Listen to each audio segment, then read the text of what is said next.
I'd like to call this meeting of the Lammersville Unified Board of Education to order at 7 o'clock. Just a reminder, this meeting is being live streamed and recorded, so please take this opportunity to power down or silence your cell phones. And if we could have Mountain House High School come forward to lead us in the Pledge of Allegiance.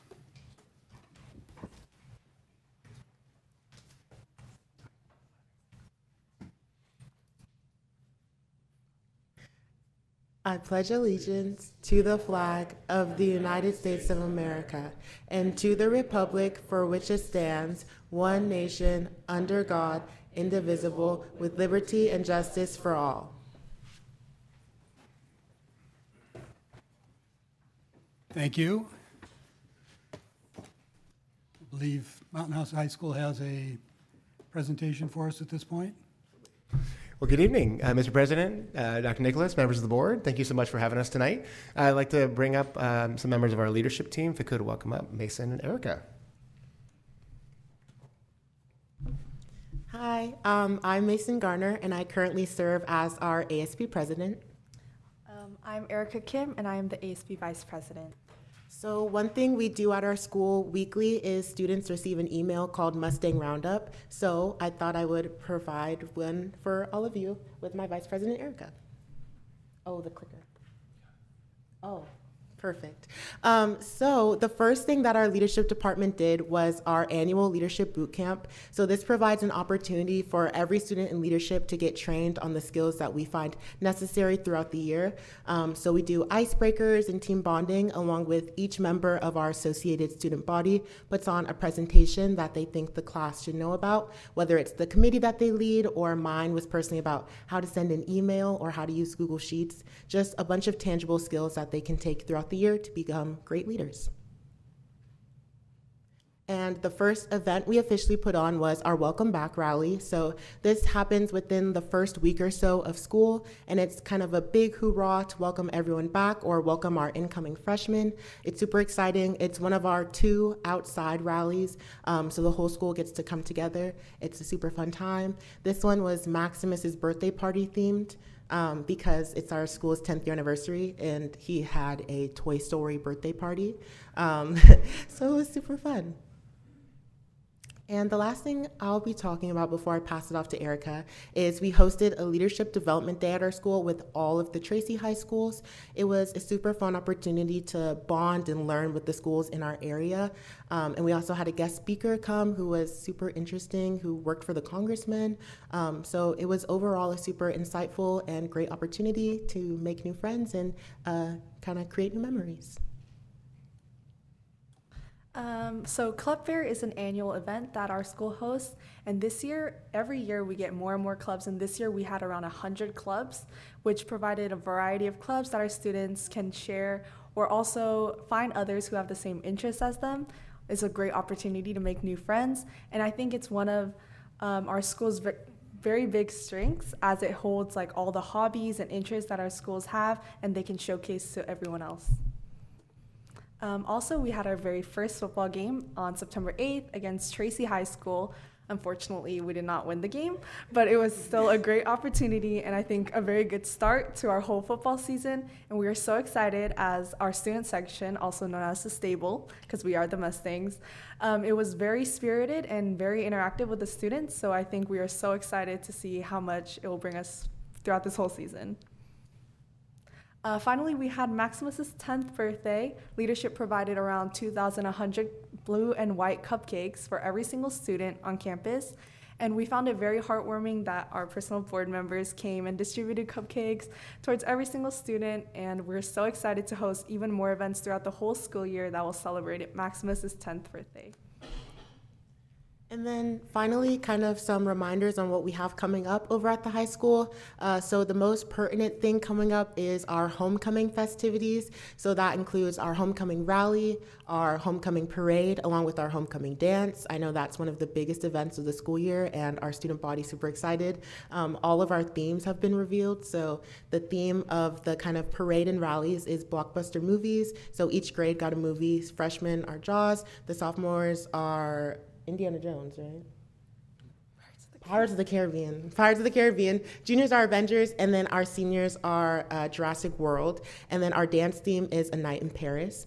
So it's going to be a super fun week, and I know we're all super excited and a little bit stressed. And then we also have our annual Mountain House of Horrors, great name, coined by our former ASC president. It is a haunted house that we host on campus for the whole community and along with our student body. It's super fun. It gets scarier every year. I literally almost passed out walking through it with our ASB advisor because I am a scaredy cat and was like shaking. And then beyond that, we have our Breaking Down the Walls, hopefully coming back later on in the year. It is a super insightful and very interactive experience, kind of an empathy training that I was able to help host with an array of other student leaders for our sophomore class. I learned so much about myself through it, and so hopefully we can continue to provide that opportunity for the rest of our students this year. And we have a training day coming up with our K through 8s, which I'm super excited about. So we'll have all of those leadership departments come meet our high school leadership department and work together with our future Mustangs. And then finally, our fall play. If any of you want to come out, it's Pride and Prejudice. That's also coming up in October. So we're constantly busy, constantly working hard and connecting with the student body. So thank you all for your time. Thank you. Thank you.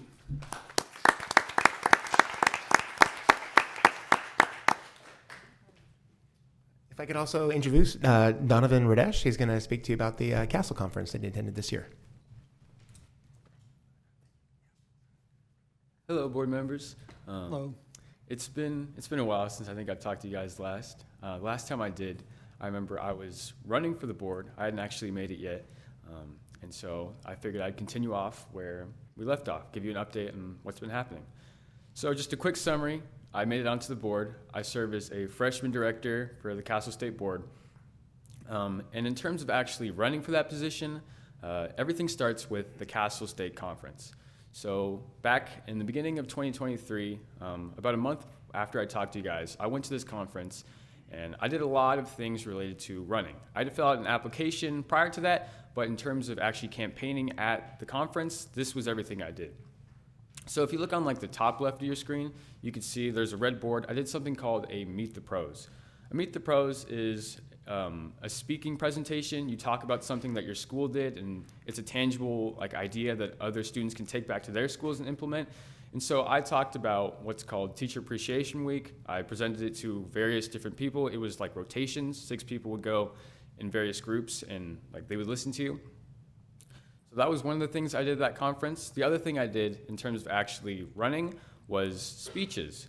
So on the top right, I actually got to go up in front of the entirety of the conference, and I got to answer a few interview questions, some get to know you kind of information, and it was really just a final way to end off talking about running. Mixed with that and a lot of other things that I did while running, less important, more like roller coasters and dancing, I did get accepted, and that was my letter of approval that I made it onto the board. So my first job, actually, as a Castle Board member, was something called Cata Camp. So Cata Camp isn't actually run by the Castle State Board, but we help out at it. It's a huge event similar to the Castle Conference, but run more by adults. And we serve as people who help lead them. And so each Castle Board member has a council. The council is taught by us board members about some lesson. We pretty much spend the whole camp at there. It's around 4 days. We spend the whole time there really just getting to know them. And it's a big way to both improve my ability to lead and to just kind of get to know people. It's a good speaking opportunity, and I got to meet a ton of different people. My council was right in the middle. It was really fun. We did a lot of different activities together. Each council had a different activity that they presented, and mine was about dreams. So in short, what we did was we got submissions from various other councils about things they wanted to get, like literally just wishes. And so we all set out to try and get those wishes, and we'd announce them to a crowd, and then we'd give them out. That was what my council did. It was a really fun way to just learn how to lead an activity, specifically one that just kind of put on the spot, and I just really enjoyed it in general. Aside from the council, I also got to meet the rest of my board members.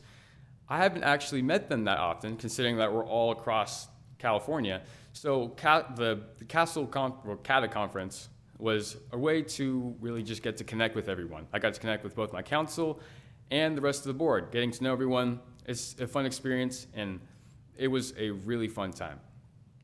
So moving past just the CATA camp and running for the board, one thing that I do continuously is Zoom calls.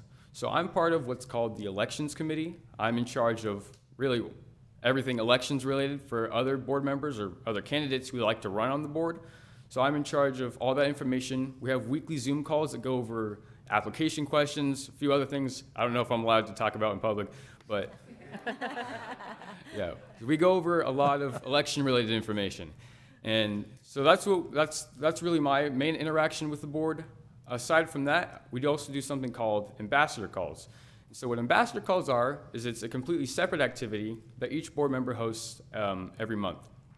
And that board member creates a specific activity, a lesson associated with it. And I recently did mine.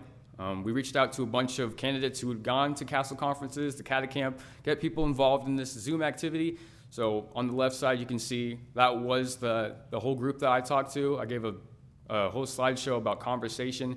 And it was a really fun way to just teach a lesson to other board members. It's one activity that I spent quite a while working on. It lasted about an hour. It was really fun. Moving past that, and the final part of this that I can disclose in this amount of time was the board meetings.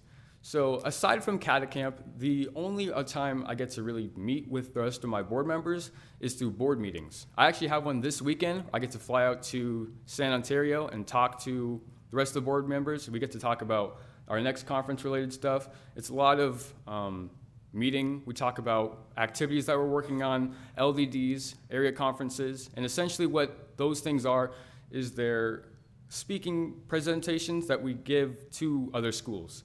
So LDDs stand for Leadership Development Days. It's a day where schools kind of, they gather up together, they have a speaker who talks about something, and we kind of help them. We participate in it, we really fit in where we need to.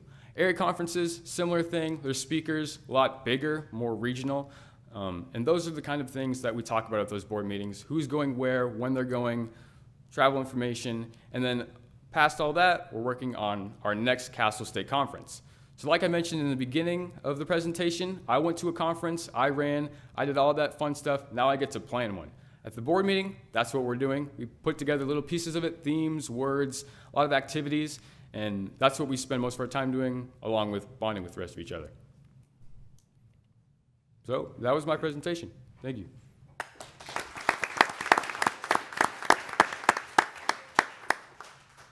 Congratulations on being elected to the board, and thank you for representing Mountain House High School and Lammersville Unified. Yeah. Does any of the board members have questions or comments for the presenters? I want to thank you all for being here. I was impressed with everything. First of all, your ability to speak, to get up here and talk to a crowd. I'm impressed with your poise and your elegance and your creative words. You all did a great job. And I'm impressed with your energy and the plans that you have for the future. So congratulations. I'm really excited also to hear that the birthday celebration for our high school will continue throughout the whole year. So nice job, everyone. Thanks.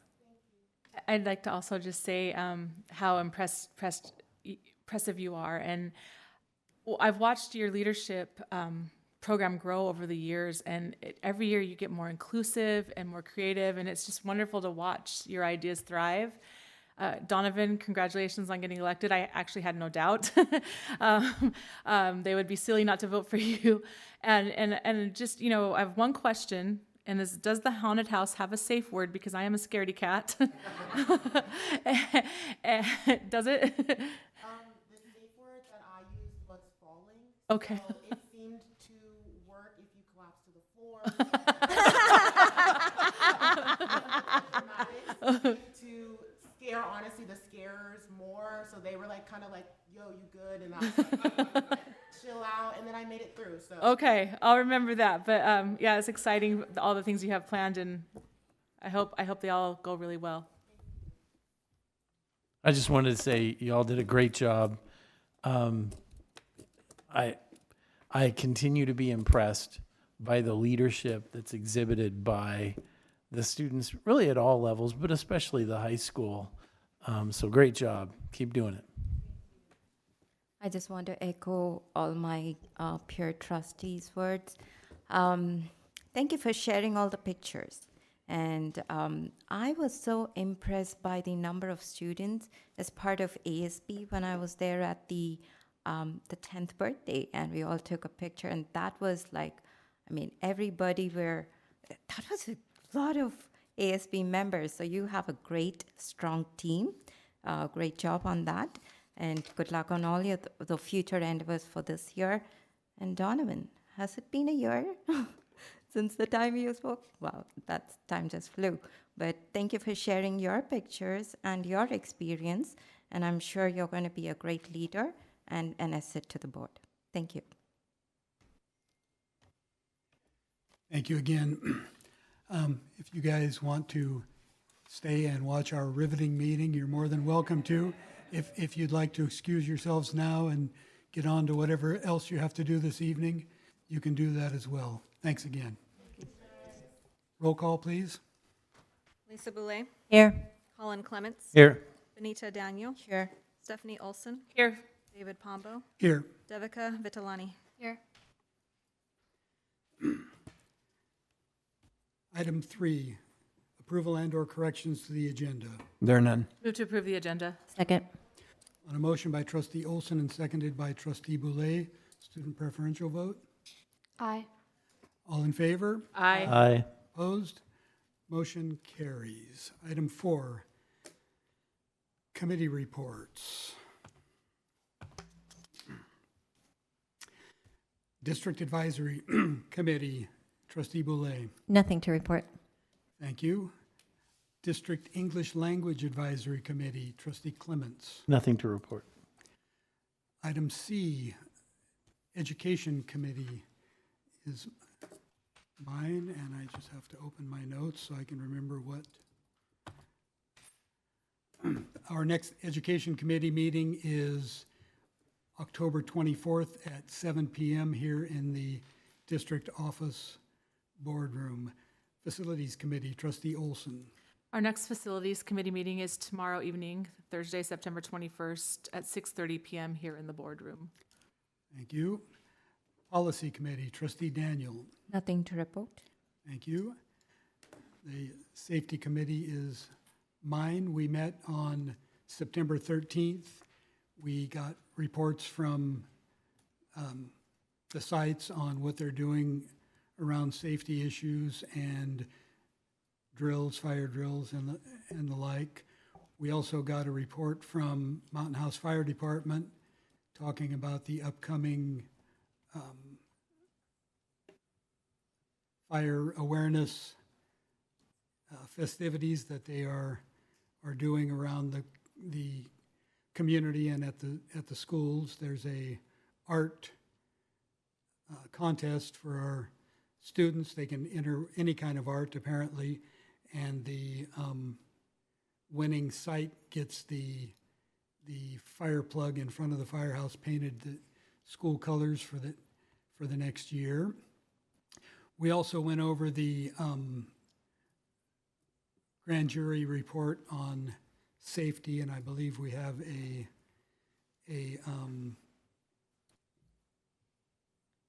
program or a agenda item on that later in the evening. The Wellness Committee, Trustee Olson. The next Wellness Committee meeting will be on October 11th at 3:45 p.m. at the Professional Development Center. Thank you. On to governing board reports.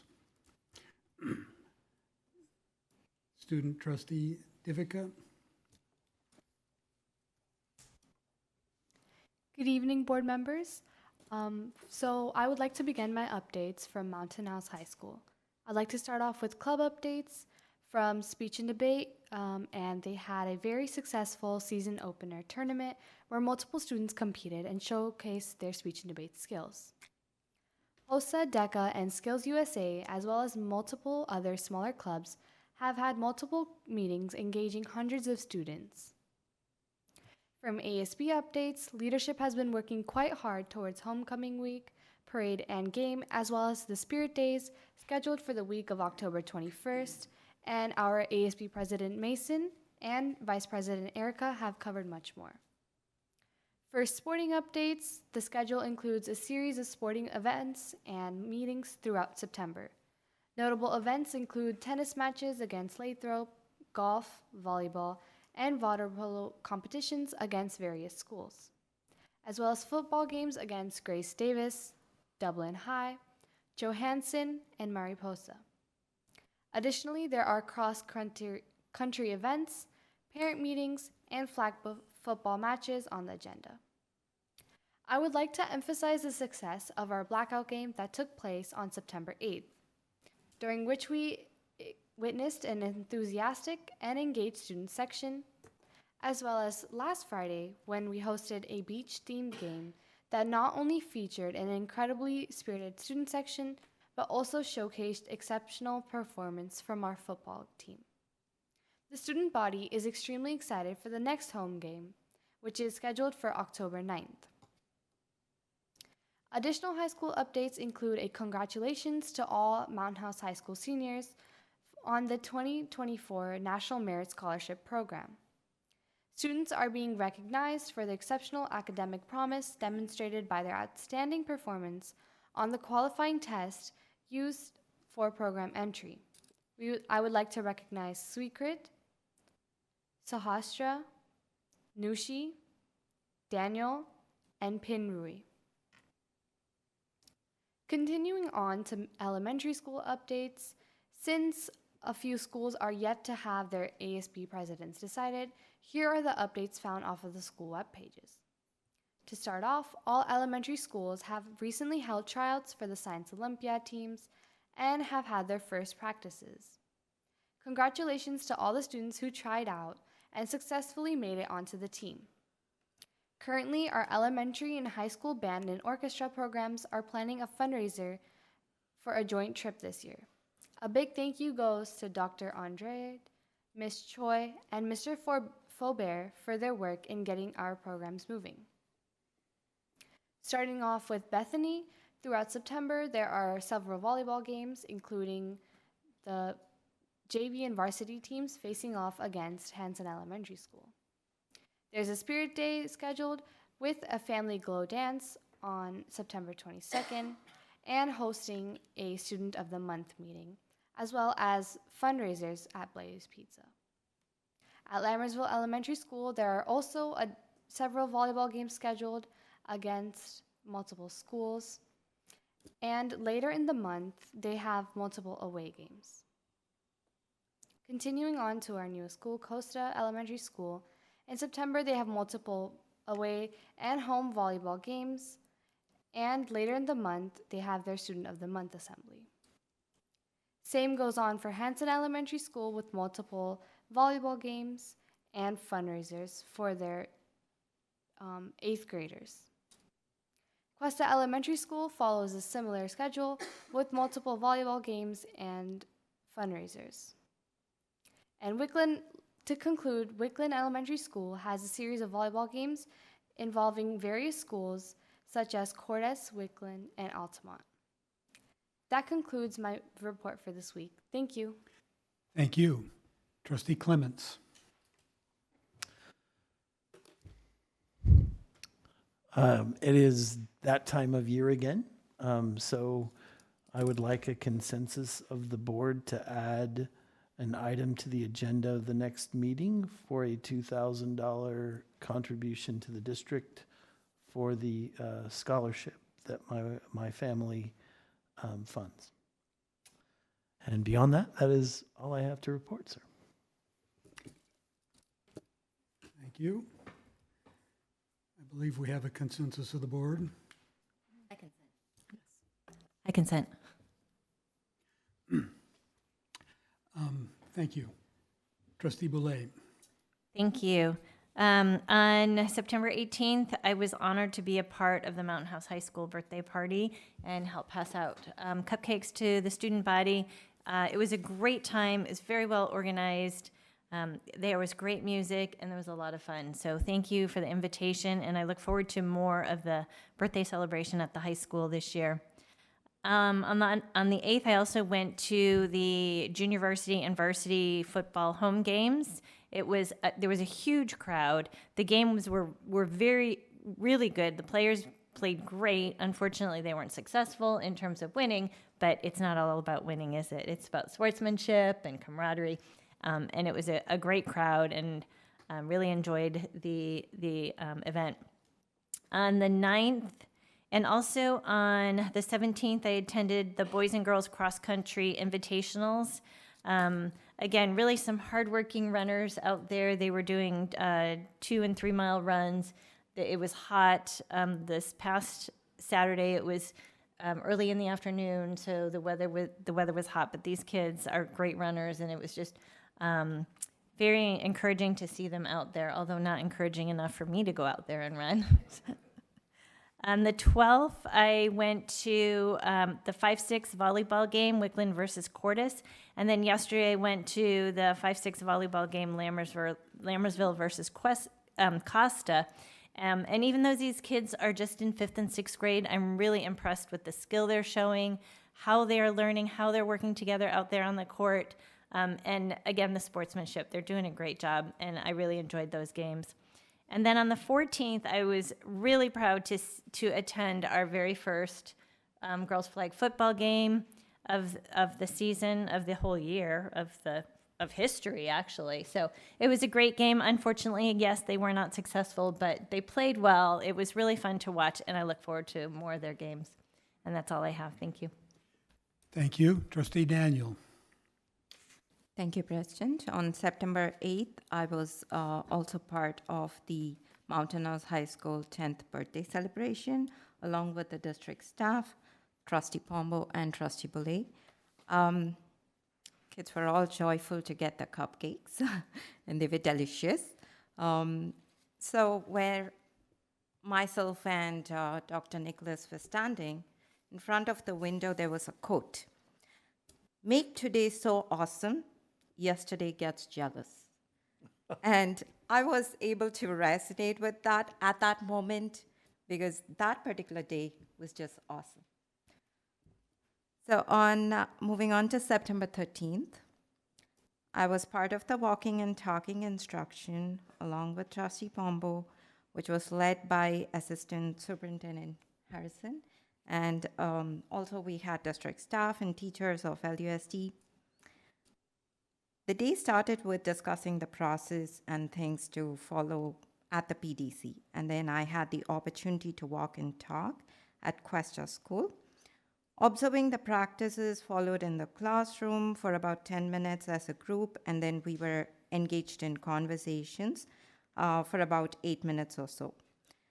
The new vocabulary success criteria, which was included as part of the rubric, was definitely discussed as part of all the objectives. And then we came back to PDC after about 3 hours or so, and then we brainstormed our learning as a group.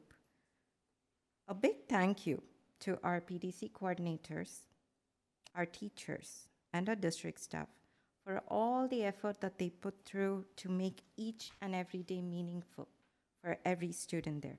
Those 10 minutes, we could see how each teacher put their heart and soul in planning and also guiding their classroom. So it was a fantastic experience for me as a board member, and it is definitely a fantastic program. I think it's our award-winning program. So thank you so much, Assistant Superintendent, to lead the process. September 16th, I attended a community event which was held in Wellness Fair at which was organized by CVGCA at Cordis. It was great to see a lot of our LUSD high school kids as volunteers. And lastly, on September 19th, I attended the first State of County event led by Supervisor Robert Rickman along with Trustee Pombo and Dr. Nicholas, and I was proud in representing Lammersville Unified School District at the event. It was very informative it was actually great to hear about our county's achievements and all the plans for the future. And there ends my report. Thank you. Thank you. Trustee Olson. Thank you, President Pombo. On Wednesday, September 13th, I attended the Community Services District meeting and reported to their board about the major events happening in our district at this time. And I also attended the Safety Committee meeting on that day, and Trustee Pombo has already reported on that. I attended on September 8th the home opener football game against Tracy High. I've never seen the stadium so full on our side. I mean, Tracy brought their own people, but the Mountain House side was packed. And it was wonderful to see the band. They sounded great. I could tell they've been working hard with a new teacher. I was just really impressed how good they sounded already. The dance team was amazing. The cheerleaders were amazing. It just wow, wow, wow all around. And even though the team was unsuccessful with the final score, I blame Trustee Pombo because he's from Tracy High. And then I attended the football game the following week as well against Oristimba, where the team was victorious, and it was the same thing. Just wonderful. It's wonderful to see what the leadership students are doing to really include all of the students. They look like they're united.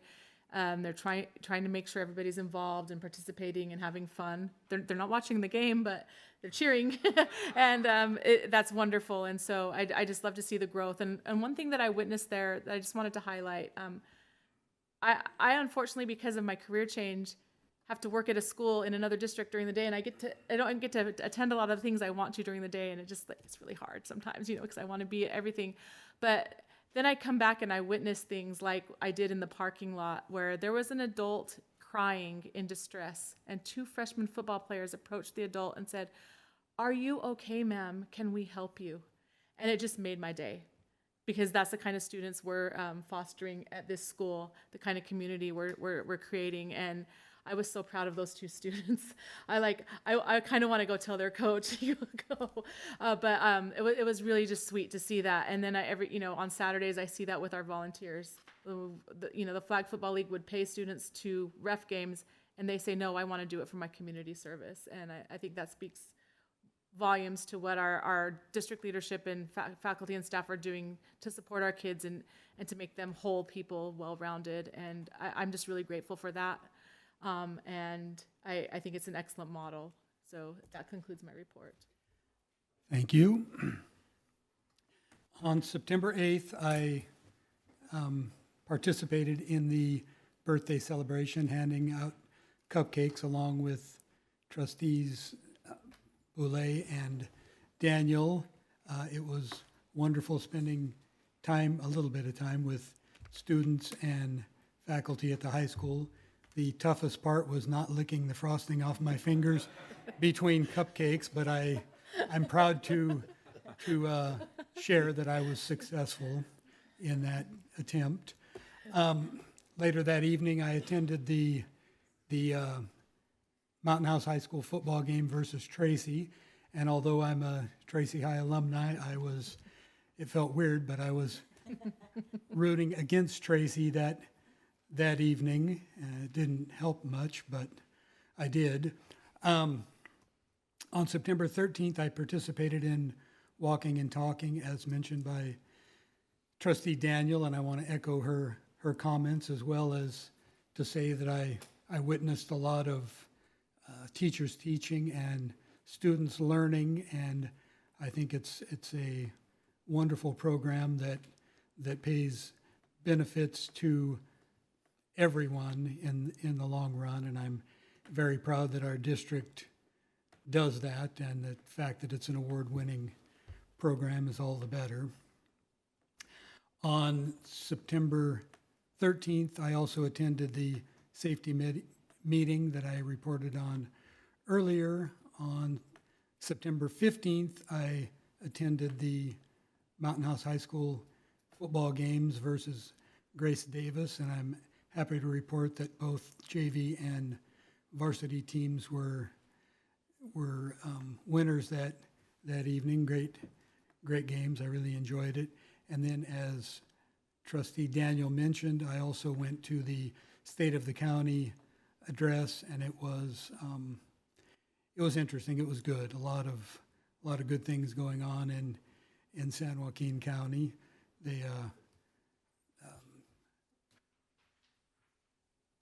Councilman Rickman failed to mention that we are the highest performing school in the county, but that's all right. And that concludes my report. Receiving of public comments. The entire board appreciates hearing from members of the community and the public at large. The board shall give members of the public an opportunity to address the board either before or during the board's consideration of each agenda item. At a time so designated on the agenda, members of the public also may bring before the board matters that are not listed on the agenda of a regular meeting. The board may refer such a matter to the superintendent or designee or take it under advisement, but shall not take action at that time. The board may place the matter on the agenda of a subsequent meeting for discussion or action. Individual speakers shall be allowed 3 minutes to address the board on each agenda or non-agenda item. The board shall limit total time for public input on each item to 20 minutes. I have no blue cards, but if anyone would like to make a public comment at this time, please come forward. Seeing none, we will move on to consent items for consideration. Actions proposed for consent are consistent with the approved practices of the district and are deemed routine in nature. Trustees receive board agenda background information in advance of scheduled meetings and are prepared to vote with knowledge on the consent items. And the consent items are as follows.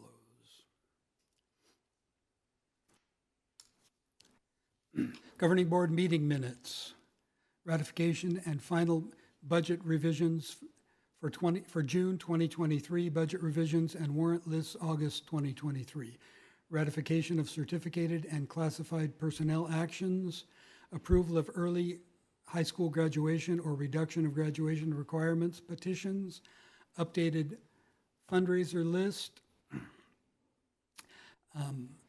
acceptance of a donation of $15,534.29 from the Bethany School Foundation to purchase a digital marquee for Bethany Elementary, and acceptance of grant monies of $14,062.67 awarded by the Antone E. and Marie F. Ramus Foundation to purchase supplies and equipment for the biomedical innovation students at Tracy High School. Do I have a motion? Point of order, Mountain House High School. Oh, what did I say? Tracy. Oh, my. Well, I guess maybe my allegiance is showing through after all. So, Trustee Olson, you were not aware that we annexed Tracy High last week? Move to approve consent items as corrected. Second, and I would like to say thank you to the entire finance team for all the work on the budget. Being a finance person myself, I know how much the work that is. And of course, thank you to the HR department for all the work recruiting and hiring personnel. I should have asked before the motion and second, but would any board member like to pull any item for separate discussion? Seeing none, on a motion by Trustee Boulay and seconded by Trustee Clements, student preferential vote. Aye. All in favor? Aye. Opposed? Motion carries. Item 8, district. Point of order. Oh, yes, ma'am. Okay, thank you. We'd like to welcome the following new hires to the Lammersville Unified School District family. Atef Afganzadeh, self-contained classroom teacher. Nalia Akritanya, food service worker.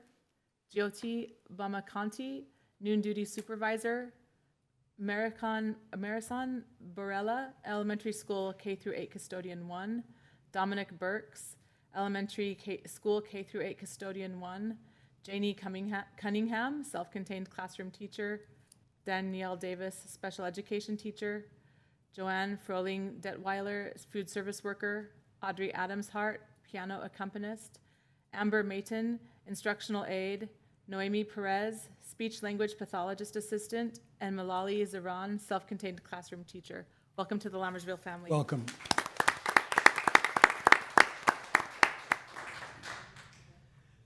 Now we can move on to item 8, administrative reports. Superintendent's report, Dr. Nicholas. Yes, I just have one item. We want to congratulate Assistant Superintendent Grijalva and Director Kaiser and their team. We received our letter from the County Office of Ed of our budget meeting requirements, which means that we can pay our bills this year and the 2 out years. And so congratulations to them for their hard work and their team. And that's my report. Thank you. Item B, district enrollment report. Dr. Nicholas. Our district enrollment is 7,767 students. Lots of sevens. Thank you. Item C, district maintenance and operations report. Mr. LeGrand.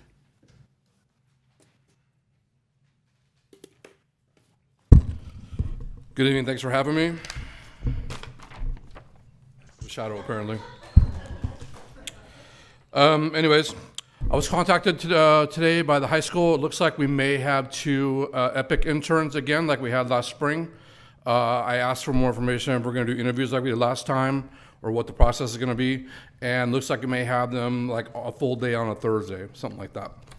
So it's good news. We're probably putting with the grounds guys at the high school just to start out with, and we'll go from there. The portables.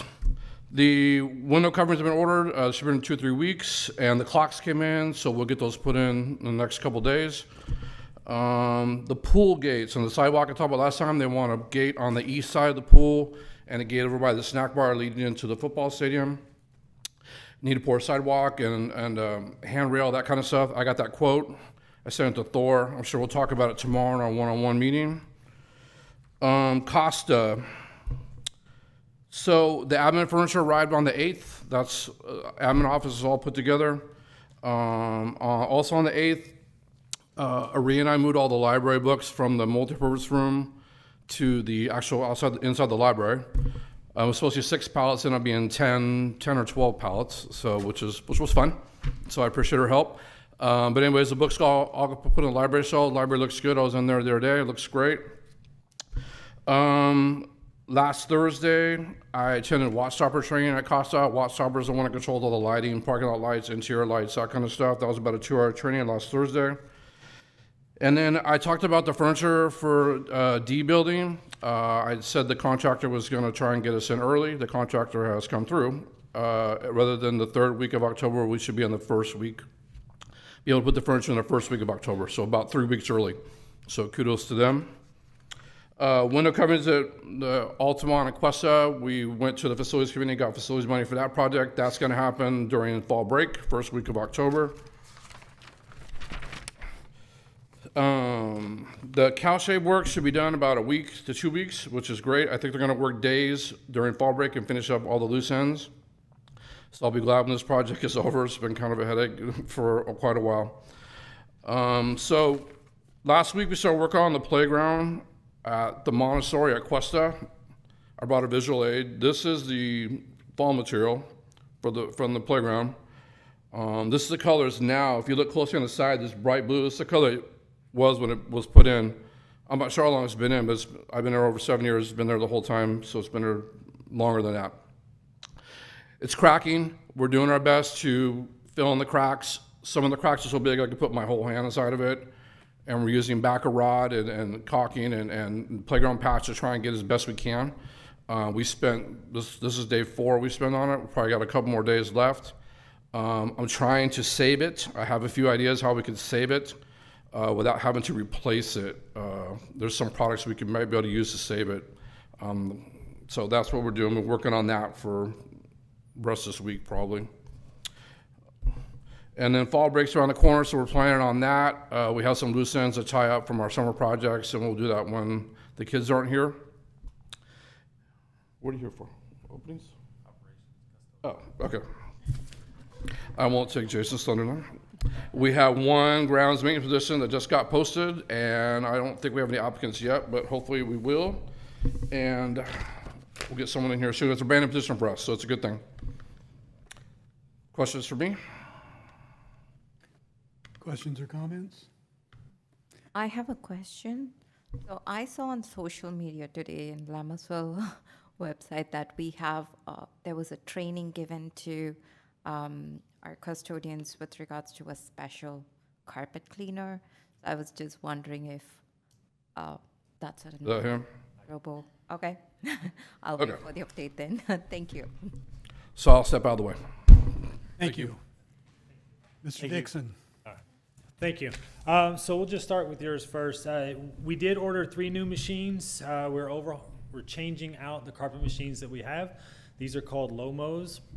Stands for low moisturizer. It's a guy right up in Auburn above Sacramento. He built them and they're amazing. So it speeds up the carpet cleaning. That you can get on the carpets just a couple hours later instead of waiting 2 or 3 days. It doesn't soak them. And then the area that it covers, I could do a room that usually takes 8 hours in about 2. So we'll get a lot more carpet cleaning done, and we'll get a lot more carpet cleaning done throughout the year. That way, when there's issues and, little kindergarten classes and things like that, we'll be able to get to them instead of waiting for a time where we can clean the carpets and have to wait for it to dry. So, okay, and so civic permits. Roughly right now, there's about 155 total applications that we've been going through. Obviously, not all of those were approved. There was various reasons why a few weren't, but the community is really involved. A lot of the ones that didn't get approved is just a space type thing. We're just out of space, so that's a very good thing for us.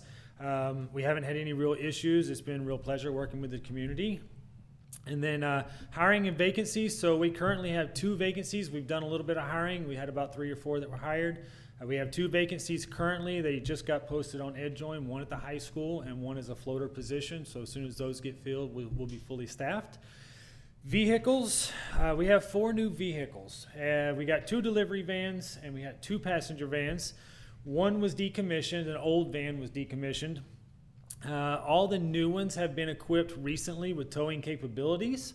So groups such as band can use them to, tow equipment, things like that when they need it. Deep cleaning items are scheduled for the upcoming fall break. So currently we have a outside company that's coming in. They're going to do all the power washing of the dumpsters. They're starting to smell a little bit. Various carpeted areas that we couldn't get to during break, we've got those, or during the summer break, we've got those scheduled as well. And then we've also got other items such as power washing and cleaning of other various areas that are specific to school sites that they need to get done. So that's all I have for my update. Any other questions? Thank you. Just a quick comment. It's great to see you here. And thanks for all you're doing. I know it can at times be kind of a thankless job. So thank you very much. All right, thank you. Thank you. Moving on to action items. Item A, consider approval of the 2023-2024 inter and intra-district transfer requests. Do I have a motion? Move to approve 2023-2024 inter and intra-district transfer requests. Second. A motion by trustee Olson and seconded by trustee Clements. Student preferential vote. Aye. All in favor? Aye. Opposed? Motion carries. Item B, consider approval of revised contract with A-Plus Inspection Services, Inc. for the construction of Evelyn Costa Elementary School as required by the Division of State Architecture, DSA, for $65,000. Staff report. Yes, essentially the original contract was for a year, but the actual project took 4 months longer. So this 65 grand goes as the 4 months extension. And that clarifies what we need to do with the funds. We recommend approval. Move to approve the revised contract with A-Plus Inspection Services, Inc. for the construction of Evelyn Costa Elementary School as required by the Division of State Architect for $65,000. Second. On a motion by trustee Boulay and seconded by trustee Daniel, student preferential vote. Aye. All in favor? Aye. Opposed? Motion carries. Item C, consider approval of contract with Edgeworth Intragate. Try it again. Integration for Mountain House High School, and I said Mountain House that time, Mountain House High School to update access control for Phase 1, 20 doors at a total of $96,604.81. Staff report? Yes, so this is phase one of a longer plan to deal with an issue with the remote access keys. The short version of the story is that if these 20 doors work, then we will address the other doors whose, we'll use it, their computer-based brain have fritzed out. And we've resolved with manual keys, so there's not a security issue, but we want to be able to have a confidence that the keys that this new key system, if it works, that we'll invest the money to fix the rest of the fritzed out brains of those card keys. So we're looking forward to having this done. It's a very complicated technology, and so we recommend approval, and hopefully if this works, we'll be bringing back a much bigger one to resolve the longer issue. Move to approve contract with Edgeworth Integration for Mountain House High School to upgrade access control for Phase 1, 20 doors, total $96,664.81. Second.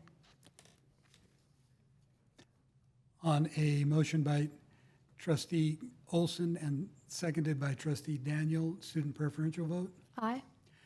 Are there any questions or comments by the board on this item? I do have some, at least one question. So do you know what kind of access it is? Is it going to be like a code punch, or is it going to be like they swipe their key card?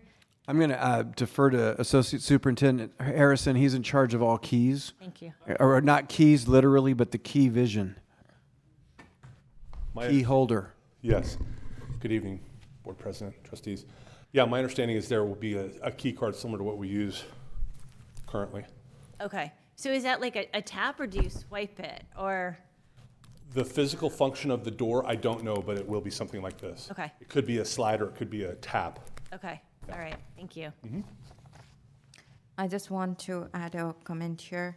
I am really happy about this upgrade that's going to be done to the 20 doors, because when I was a substitute teacher at Mountain House High School, I definitely had a lot of difficulty with the access to the door.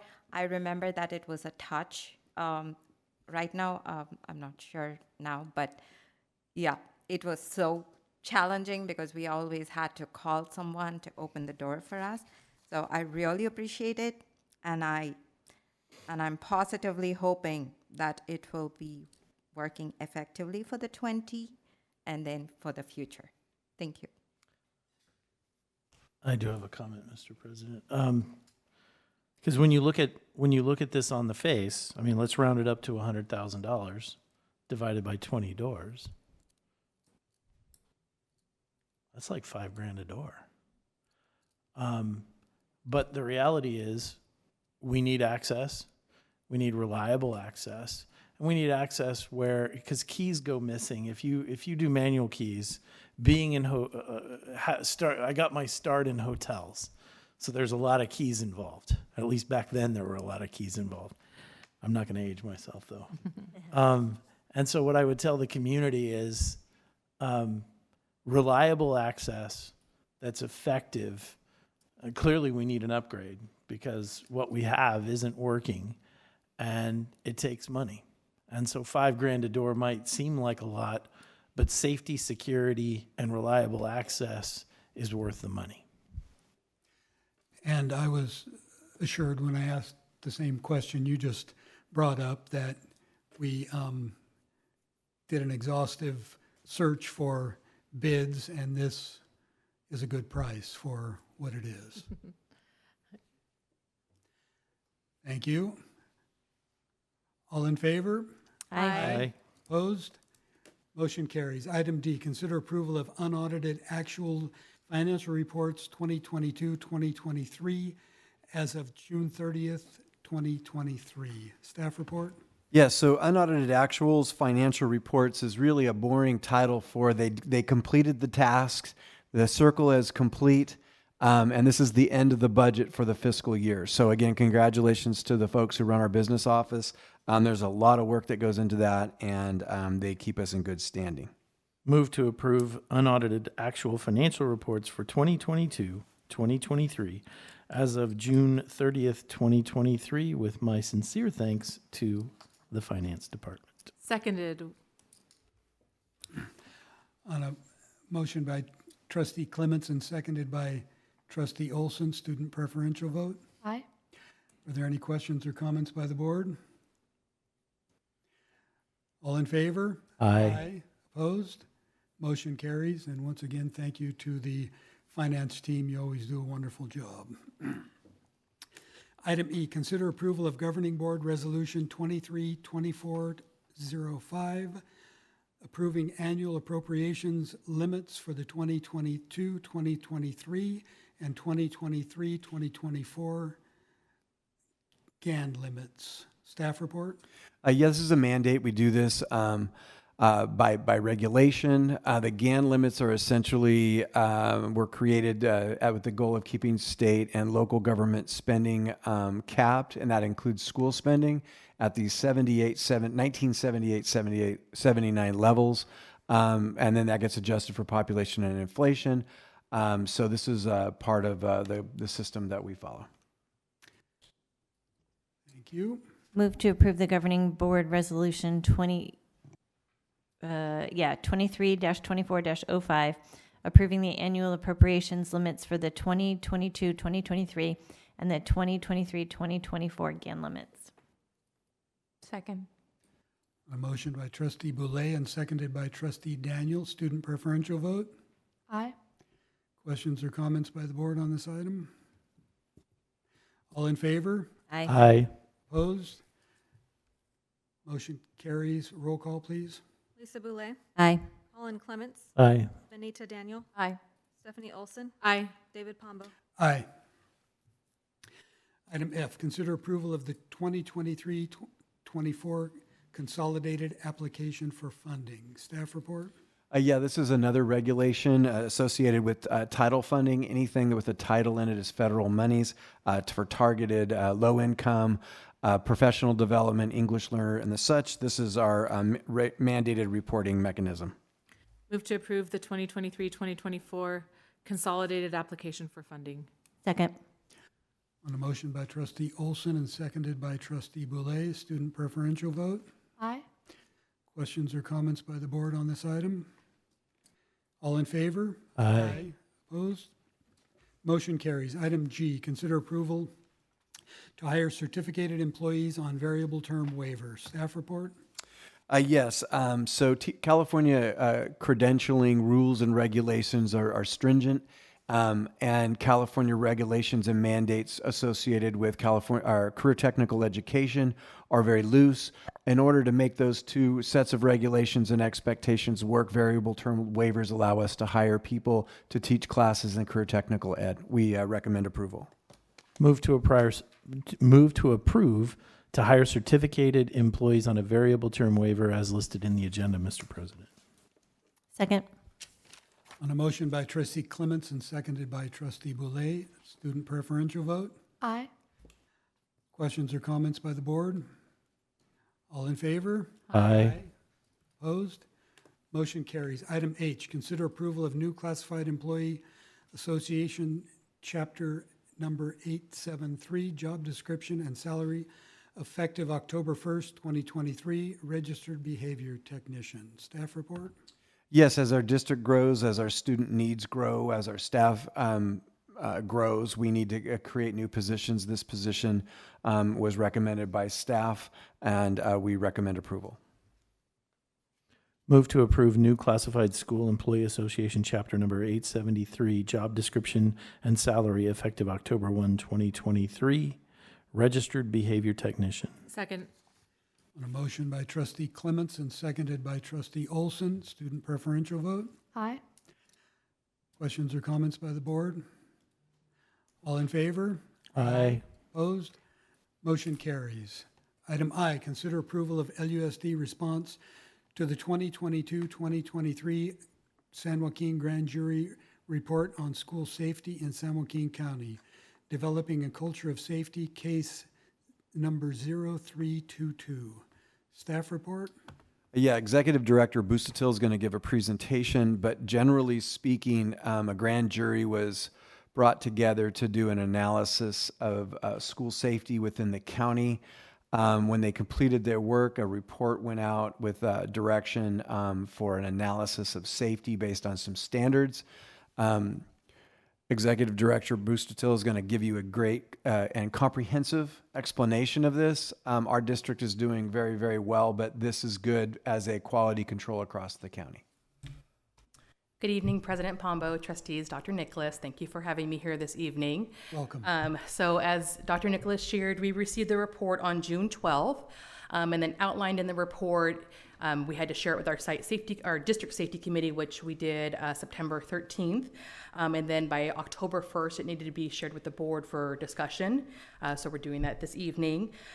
We had to provide a written response to all of the findings and recommendations outlined in the report. And then as I go through and give the information, what I did is I took the report, and so verbatim, it's in the report, it's on the slide, so that way the community is able to see exactly what was provided to us as a district, and then also what our anticipated response is based off of feedback from the board this evening. Having said all of that, so this report was sent to all of the districts within San Joaquin County, including the County Office of Education and all of the law enforcement agencies within the county. And so all of us received feedback regarding school safety. As I go through, I also want to make sure that I'm making it clear that all of the feedback for all of the districts was exactly the same. So there wasn't specific feedback for Lammersville, like this is something that we need to improve on. All of the findings and recommendations were the same for every single school district, every single education agency. So for the first one, there was no finding, but they made a recommendation about including annual updates for the comprehensive school safety plan. And so we do update ours annually already, and so we'll continue to do that. It's something that's taken care of in our safety committee, and that is also shared with the board prior to being approved for the next school year. So the second finding has to do with involving staff, students, parents, community members, and so we do take a very comprehensive approach to that through our safety committee. So going all the way back to 2009 when we first did our crisis response to what we have currently as our safety committee. So we'll continue to do that. And as our board members know, we have staff, so classified, certificated, Mountain House Fire attends, the Sheriff Department attends, site administrators, district administrators, and teachers all attend. So we will continue to do that. And the recommendation is just to make sure that we're getting feedback from each one of those groups, which we will continue to do.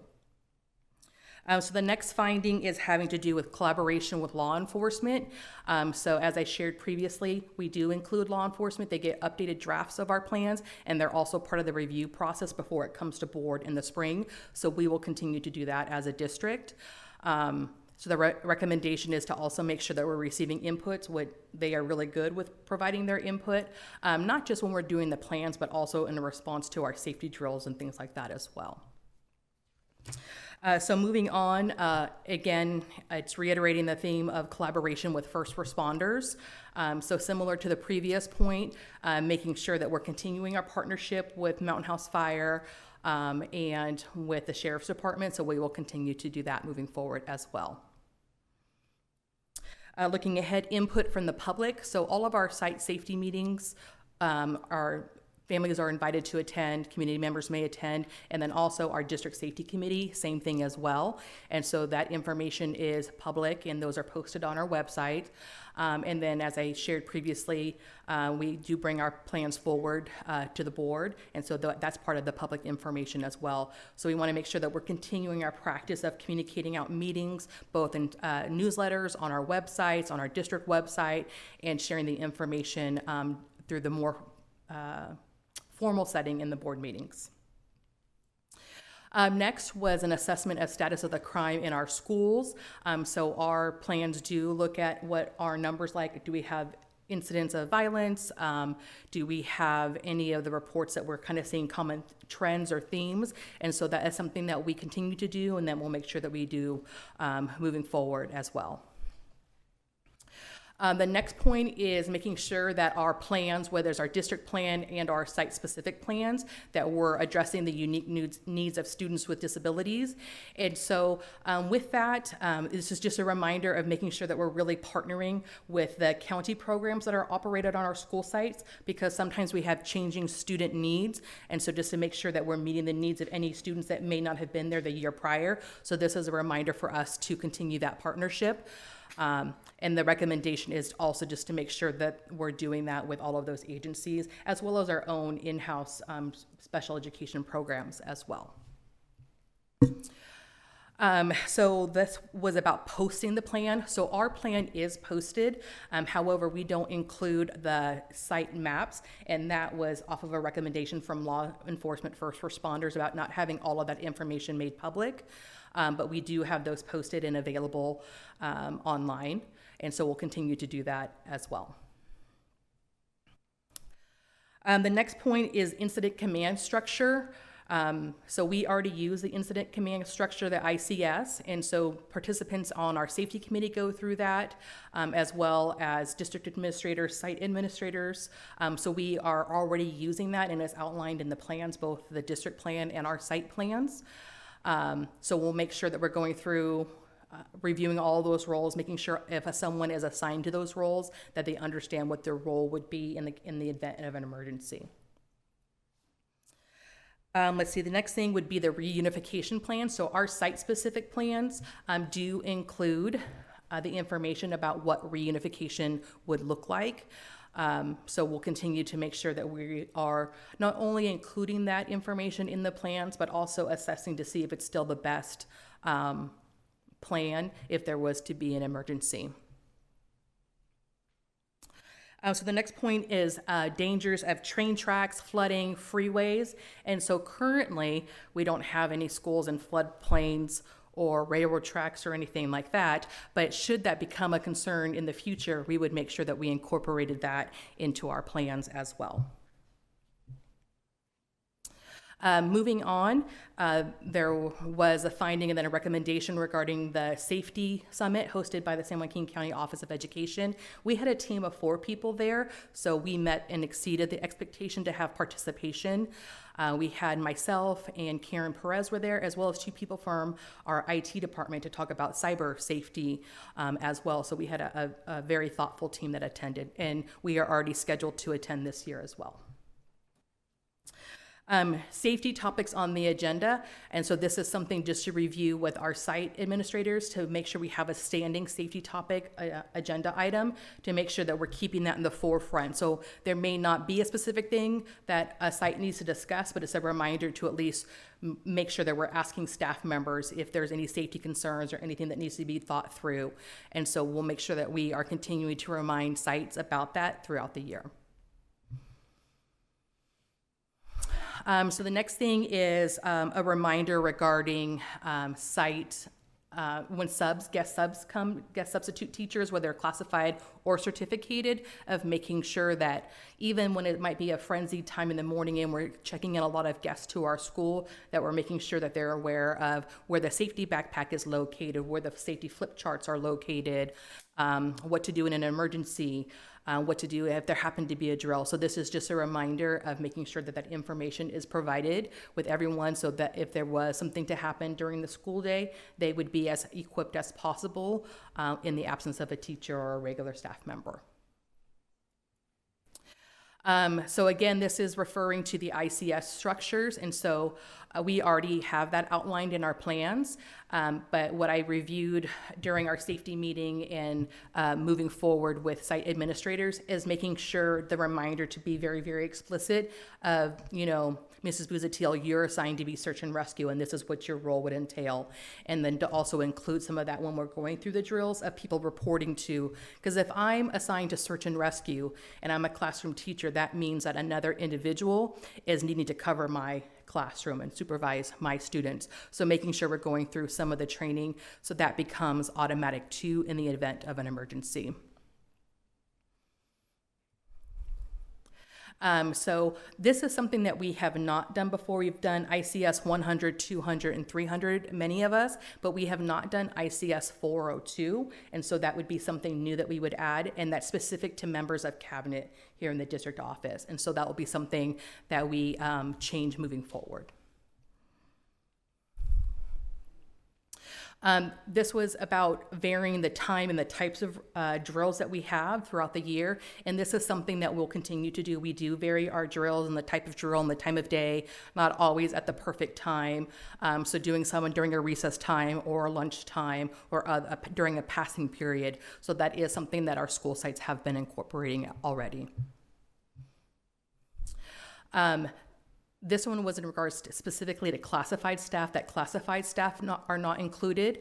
However, in reviewing the site safety plans, if you go through and you know all the staff members' names, we see that we have classified and certificated members in those different ICS roles. And so we'll continue with that practice moving forward with, again, just a reminder that I mentioned previously of making sure that everyone's aware of the role and what that role includes.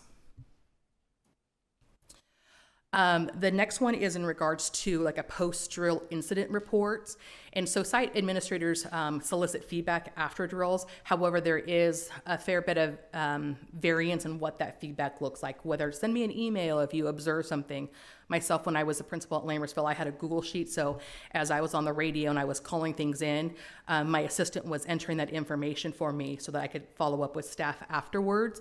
And you know, we would talk about it in the staff meeting, but that there is some variation from school site to school site. So we'll look at having some more consistency about what that feedback structure looks like to make sure that we're being consistent from school site to school site. So not all school sites have check-in procedures. So we've been using Raptor for quite some time. So we are meeting that process and procedure. We've had Raptor at all of our school sites. We have it here at the district office as well. So we'll continue with that process. We've had it since the 2017-18 school year. For those that are not familiar, you have to give your driver's license. It gets scanned in. And if everything's as it should be, a badge is printed out with the visitor's photo on it. So we'll continue with that partnership with Raptor. So the next is in regards to perimeter fencing or open campuses. So even prior to this report coming out, last fall, the beginning of the school year, myself and Associate Superintendent Harrison and Jimmy LeGrand, and then also at one point our sheriff deputy, our school resource deputy, walked the sites as well to see what are some places that we would potentially need to address for security, whether it's fencing, front office, entrances. And so you as a board approved last year for us to change the front entrances at Lammersville, Cuesta, Wickland, and Bethany. So all of that work was taken care of and completed, in addition to the perimeter fencing being installed at Lammersville. So we have already done that ourselves, and I think we'll continue to do that. I know that we will continue to do that moving forward. If we see any type of security concern, it's going to be addressed and taken care of. Evacuation maps. If you go to our school sites, you'll see the evacuation maps posted, and ours are also in common areas. And so although that's already an established practice, it's never hurts to kind of go back through and make sure that everyone's being consistent with that expectation. So I already talked to a site admin about taking care of that. And on the maps, they were very specific that they want them notated with a "you are here" on the map. So that will be something to potentially change to some of our maps, because they have like the arrow starting from that room, but they didn't necessarily have the phrase "you are here" on the map. So that would be a potential opportunity for growth. Door locking.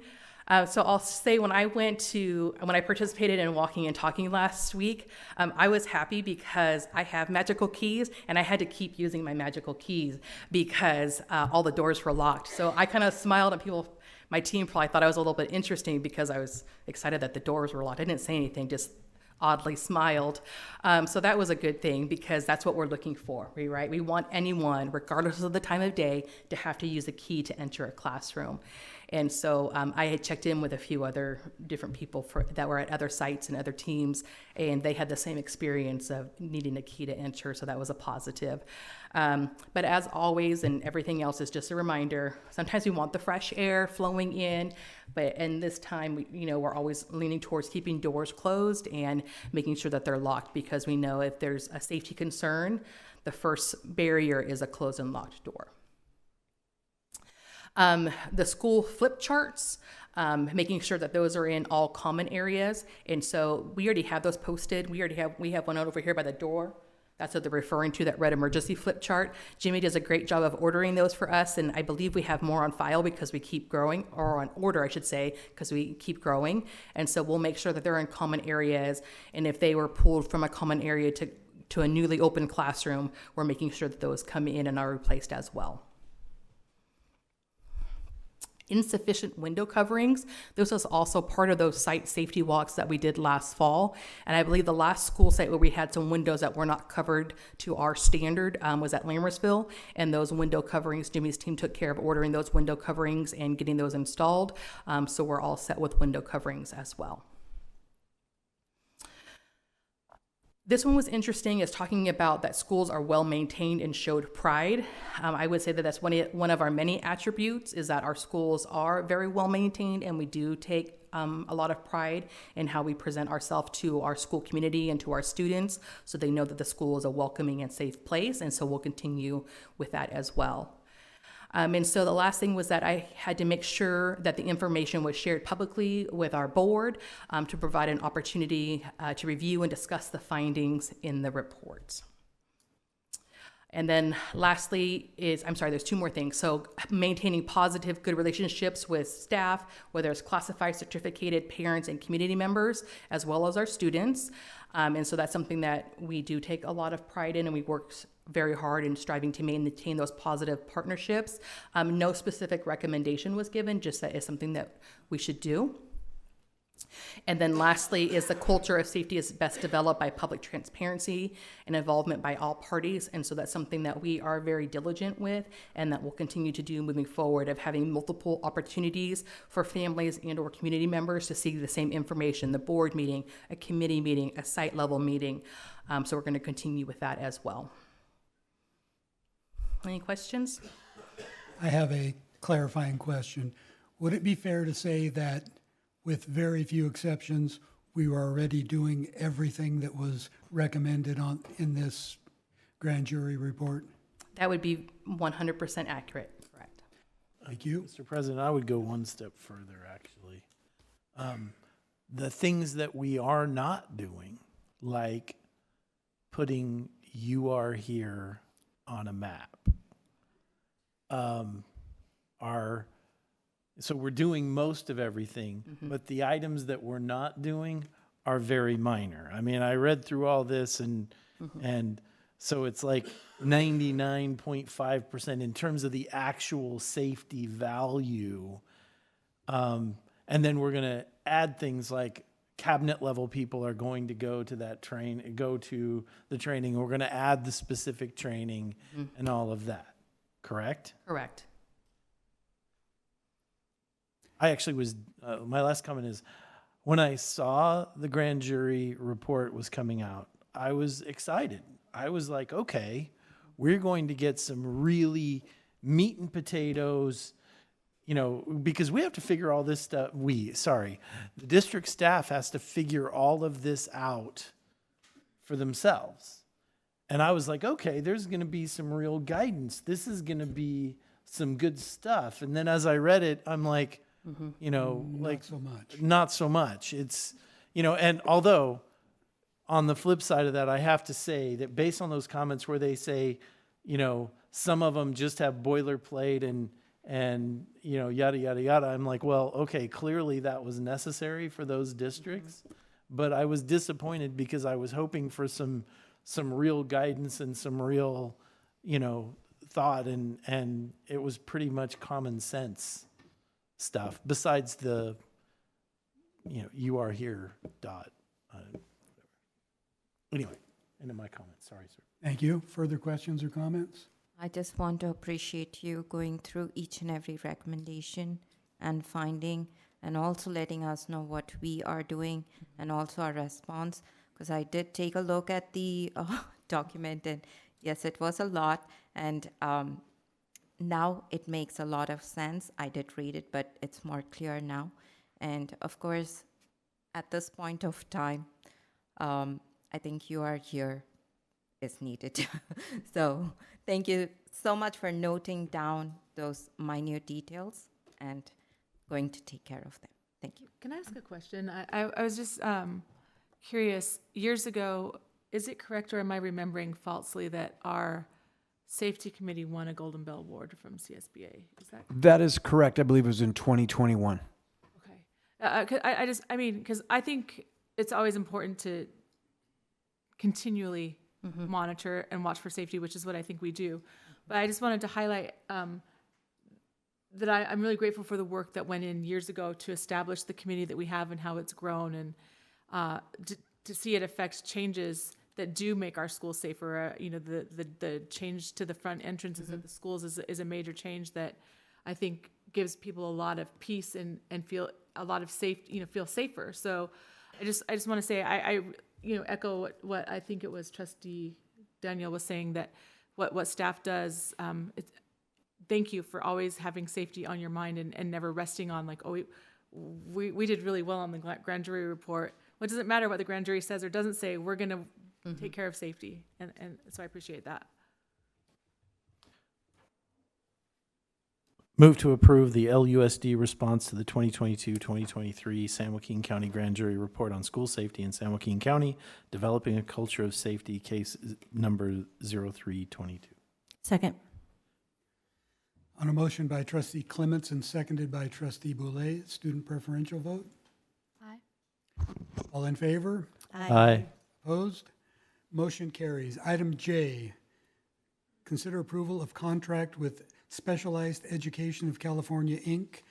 for specialized academic instruction for a student for the 2023-2024 school year. Total cost $67,532. Staff report? Yes, this is an IEP-driven matter. We recommend approval.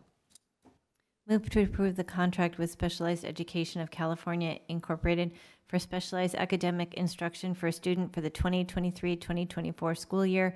Total cost $67,532. Second. On a motion by Trustee Boulay and seconded by Trustee Olson, student preferential vote? Aye. Any questions or comments by the board? I'd just like to ask a clarifying question of the superintendent.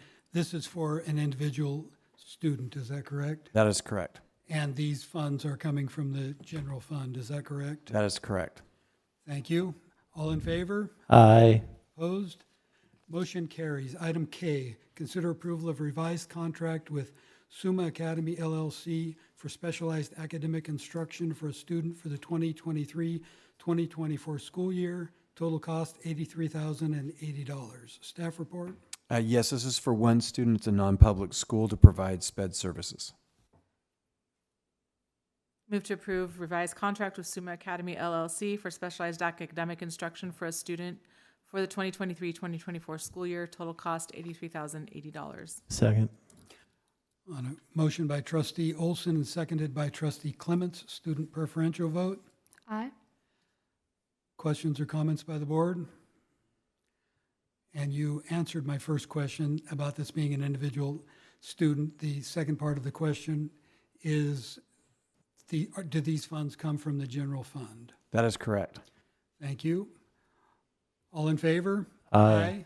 Opposed? Motion carries. Item L, consider approval of a contract with VRC Companies LLC for district-wide file scanning and digital storage services. Total cost $60,175. Staff report? Yes, a number of years ago, we made the commitment to going paperless. There were a few leaps and bounds, a little lurches and speed up and slow down. Bottom line is as we've grown, we have to become more bureaucratic, but bureaucratic doesn't mean you need to have your back storage facilities filled with boxes of papers. So there was a point where the new warehouse was filling up with boxes of papers. The storage room behind the screen back there was filled with boxes of papers. Boxes of papers were everywhere. So what this item is the final step. We've the HR department, the business department have really done the lion's share of work of going paperless, from forms to everything else. We did a review of where we're at with the boxes of paper, and this charge will allow us to take the last mountain of boxes of paper and scan them and put them into the cloud. And then moving forward, there'll be a nominal cost annually for that service because we'll be ahead of the game and paperless. So we strongly recommend approval. I was just curious, does the move to go paperless, does that include the CUME files of students? I mean, is everything paperless now? I believe that there are certain factors that we have to store in paper related to that, but other than that they are scanned and in there. Is that correct?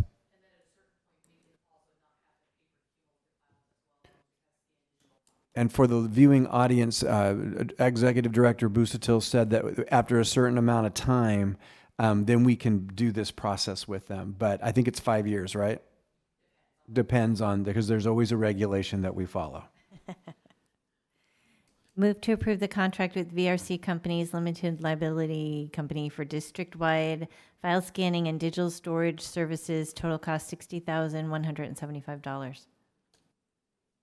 Second. On a motion by Trustee Boulay and seconded by Trustee Clements, student preferential vote. Aye. Questions or comments by the board? All in favor? Aye. Opposed? Motion carries. Item M, consider approval of 60-month lease agreement for copier printer management services, UBEO. Staff report? Yes, our lease for our district-wide copier services and all of the amazing things that technology does was up. We have a team that reviews this with the company and brings this forward for our services needs and expansion with our new schools and such. And this is formerly Ray Morgan. Their new name is UBEO, and we recommend the board vote yes. Move to approve 60-month lease agreement for copier printer management services from UBEO. Second.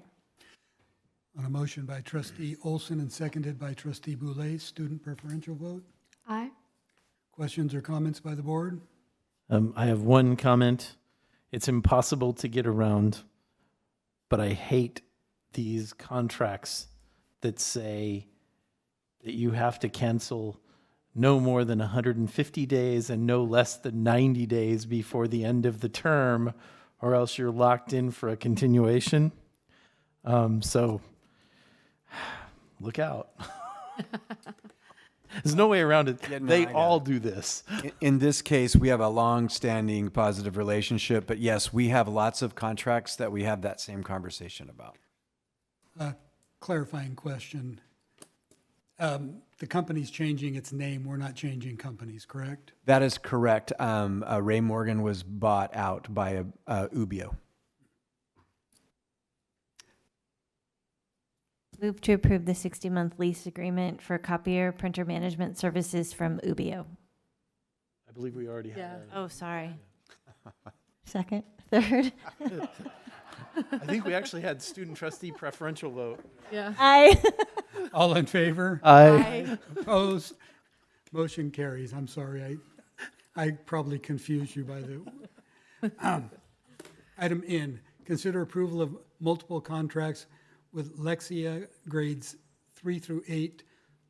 Total cost $63,162.31. Staff report? Yeah, so I want the board to imagine a spectrum of colors: red, orange, yellow, light green, dark green. Okay, so this is the easiest way to explain programs that address strategic support. So we brought forward and did a presentation on the kids who fall into the category of red and orange. We have another group of kids that fall into the category of yellow. A significant majority of our kids fall into light green and dark green. So the whole idea is finding programs to help red become orange, orange become yellow, yellow become light green to become green, and if we are perfect, everybody's dark green. So we've already had the board approve the program, the same program for how we're going to use it for the red and orange kids. This is to help out the kids that are in yellow go to light green. And with that explanation and reference to last board meeting's presentation, we recommend approval. My head is swimming with the colors, but Move to approve multiple contracts with Lexia grades 3 through 8, total $63,162.31. Second. a motion by trustee Olson and seconded by trustee Boulay. Student preferential vote. Aye. Questions or comments by the board? I just have a clarifying question. So we already had a contract for the kids who are in red and orange. And now we are approving contracts for those who are in yellow, light green, and dark green, or advanced? Just for yellow, I mean, the target group is yellow, right? And this is a per license purchase.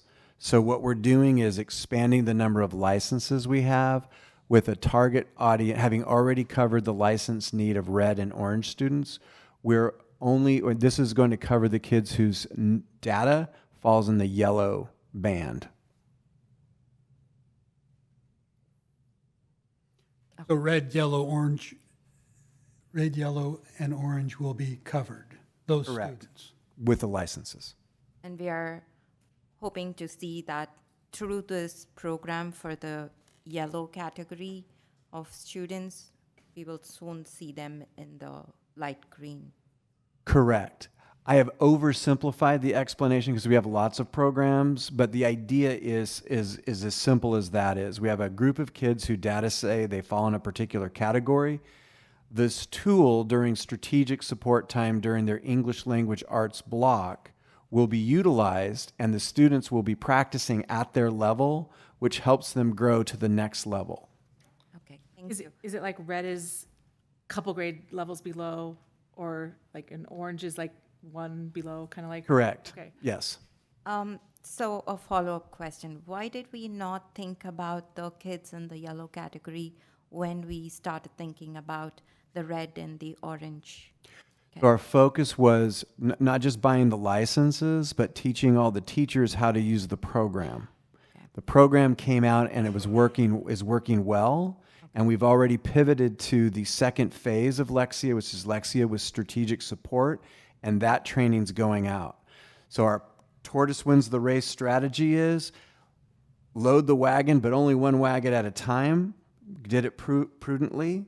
And now we're saying, okay, now that this is working the way we wanted to, we're going to move forward with this. Great. Thank you. Thank you for explaining it. It feels like the 20 doors first. Yeah, but thank you. Move to. We did all that. Oh, we did. Thanks. All in favor? Aye. Opposed? Takes a team. Motion carries. Item 10, information and discussion items. Item A, summer school 2023 summer school reports. Staff report. Yeah, we're going to have Associate Superintendent Harrison and then Assistant Superintendent Sharp introduce our speakers this evening. Good evening, Board President Pombo, trustees, Dr. Nicholas. Thanks for having me.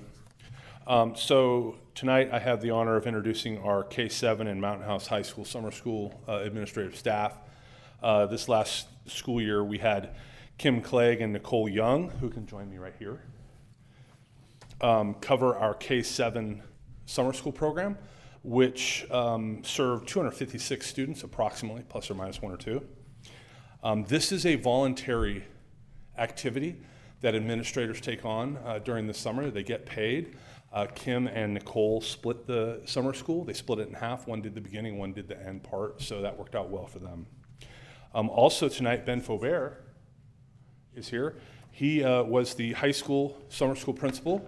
He's done that for 7 years? 9 years. He's done that for 9 years, and this last summer was his last year running the day-to-day operations of summer school. In his new position moving forward, he will oversee summer school. So he will no longer run the high school summer school, so we thank him for his service of 9 years for doing that. But he will present the high school summer school, which serviced about 309 students after the K-7 principals do their presentation.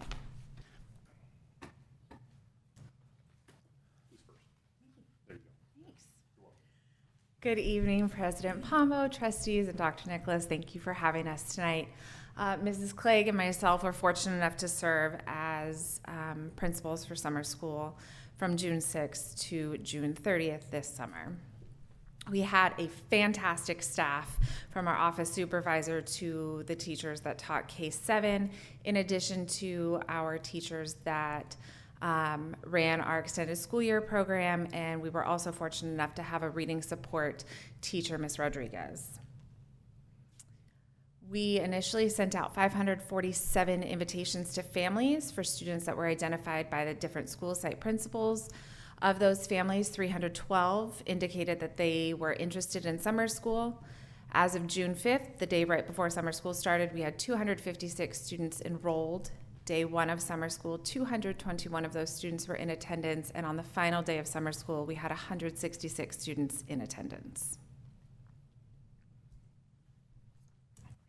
Good evening. We were honored to host 2 classrooms for our specialized education department. We had the K through 2nd grade and the 3rd through 5th grade, total of 30 students, and they were part of our extended school year program.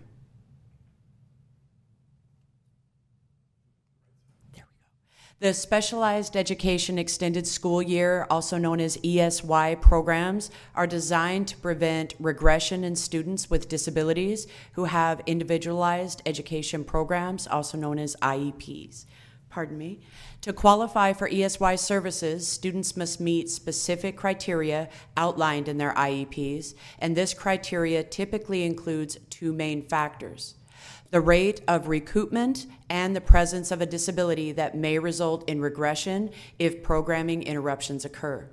The rate of recoupment refers to a student's ability to regain previously learned skills within a reasonable time frame, and the consideration of programming interruptions underscores the importance of consistent educational support to the prevention any setbacks in their progress. ESY programs play a vital role in ensuring that these students receive the necessary support during extended breaks, such as summer vacation, to maintain and build upon their educational goals. We had 30 students enrolled with a 98% attendance rate.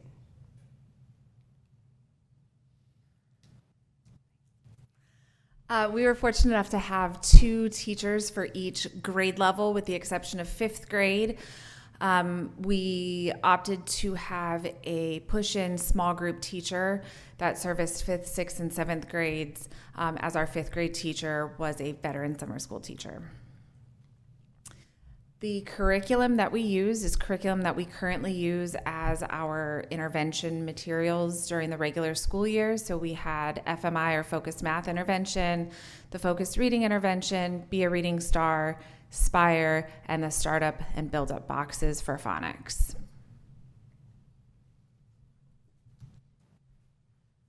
We had attendance incentives because in order to learn and gain, we wanted to encourage people to be there. Students would come on Fridays with attendance punch cards that they could earn, and they would have tickets to either purchase items there or go in for raffles. This year we even had Amazon Fire tablets. In the equivalent of what would be 9 regular school days, we had seen significant gains across the board in both their math and ELA and reading. So if you look from our kindergarten all the way up through our 7th grade, from pre and post assessments and from spring and fall map data, there were gains in each grade level and in each area. We were able to have a lot of fun with our students. They got to do a lot of STEAM activities. Science was included in their daily activities. And we also had the opportunity to have a water balloon fight and a Menchie's incentive on the last day of school. Is there any questions? I have a question on the MAP testing that you mentioned. So did we provide a MAP test for the kids enrolled in the summer school? No, ma'am. It was based off of their last district and then their beginning district assessment this year, their MAP test. Right. Thank you. I just want to comment that the growth just in those few days, those 9 equivalent days was impressive. Some of the groups were in the high 20s. That's very impressive. So congratulations and thank you for a successful program. Thank you. We're very honored. The teachers, the staff, the students, they did an amazing job.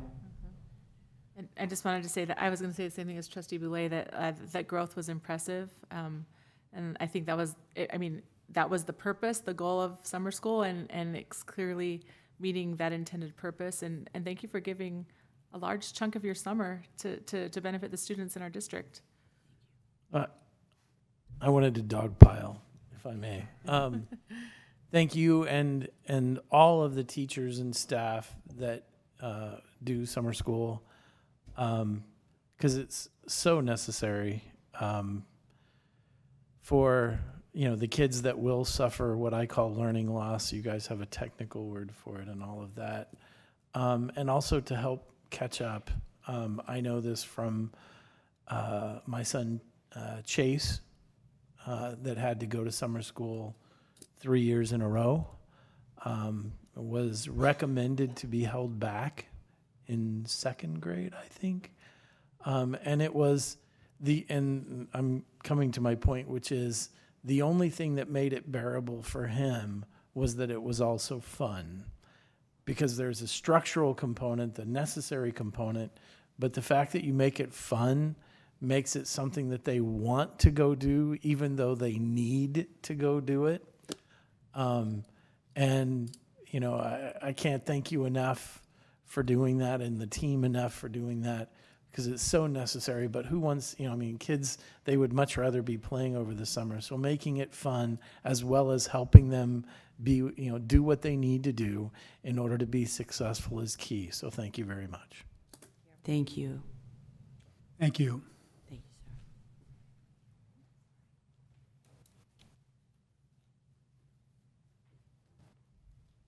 sir. Okay, so my recommendation in the future would be to have the high school go first, because high school, summer school is not fun.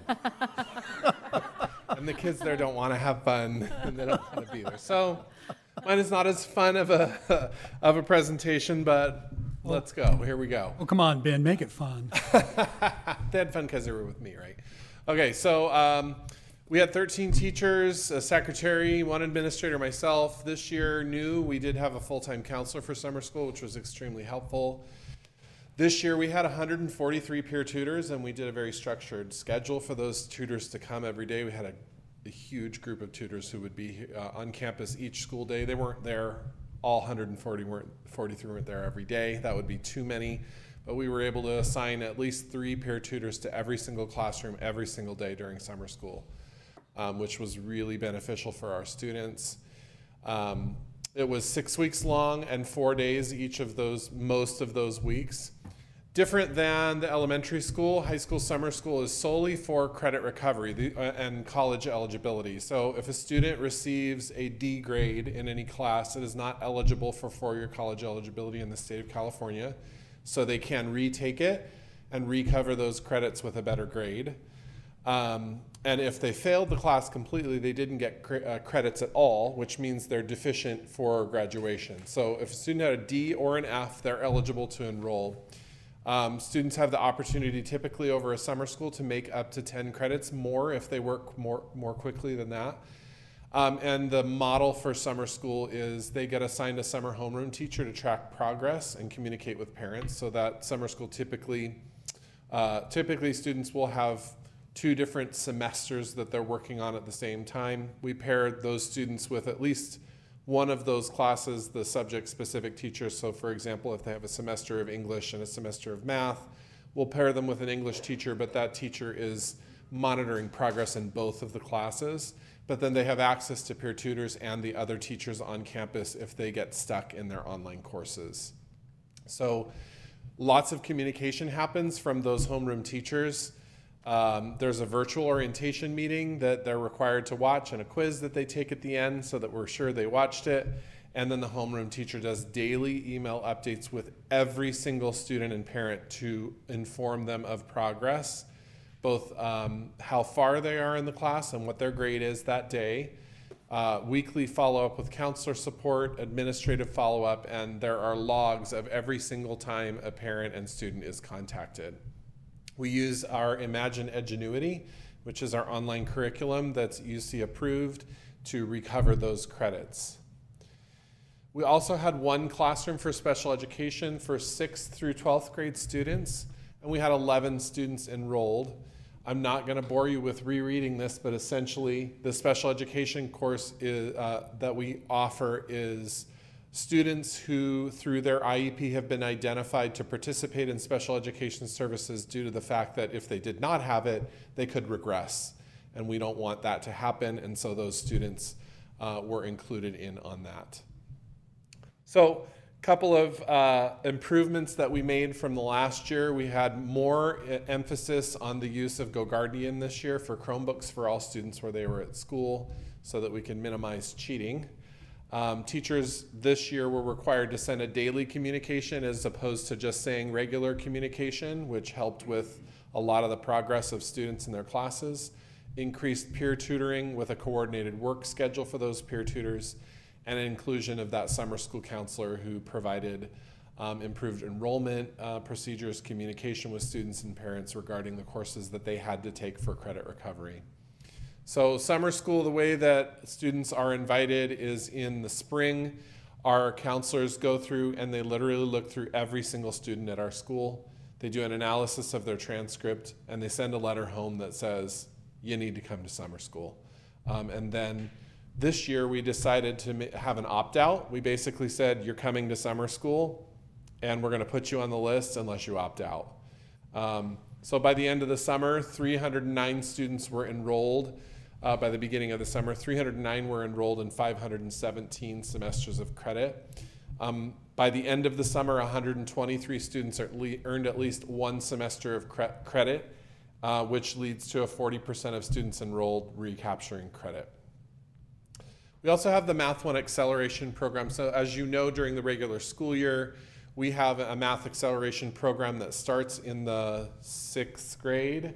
They do 6th, 7th grade, then they do 7th and 8th grade, and then in their 8th grade year, they take Math 1 before they come to the high school. Well, students who don't participate in that program have one last chance to be able to take Math 2 as a freshman in high school. And we call it the Summer Skipper Program. It's not a skipper program. We call it that because our community likes to hear that they're skipping classes. It's not a skipper program. What it is it's the entire year of Math 1 in summer school. Because summer school is so short, it's a 6-week time frame, we actually enroll those students in that course in March. So those students start engaging in that class. Now they could do it during the 6 weeks of summer school if they'd like. We highly discourage that. We want them to get started earlier so that they have from March until the end of summer school to complete that course. So we had 178 students enroll in it in March, and 80 of those 178 students finished and completed by the end of the summer, so a 45% completion rate. Students who do not complete the summer skipper course don't get an F on their transcript. They tried it, and then they realized Math 1 is the right class for me.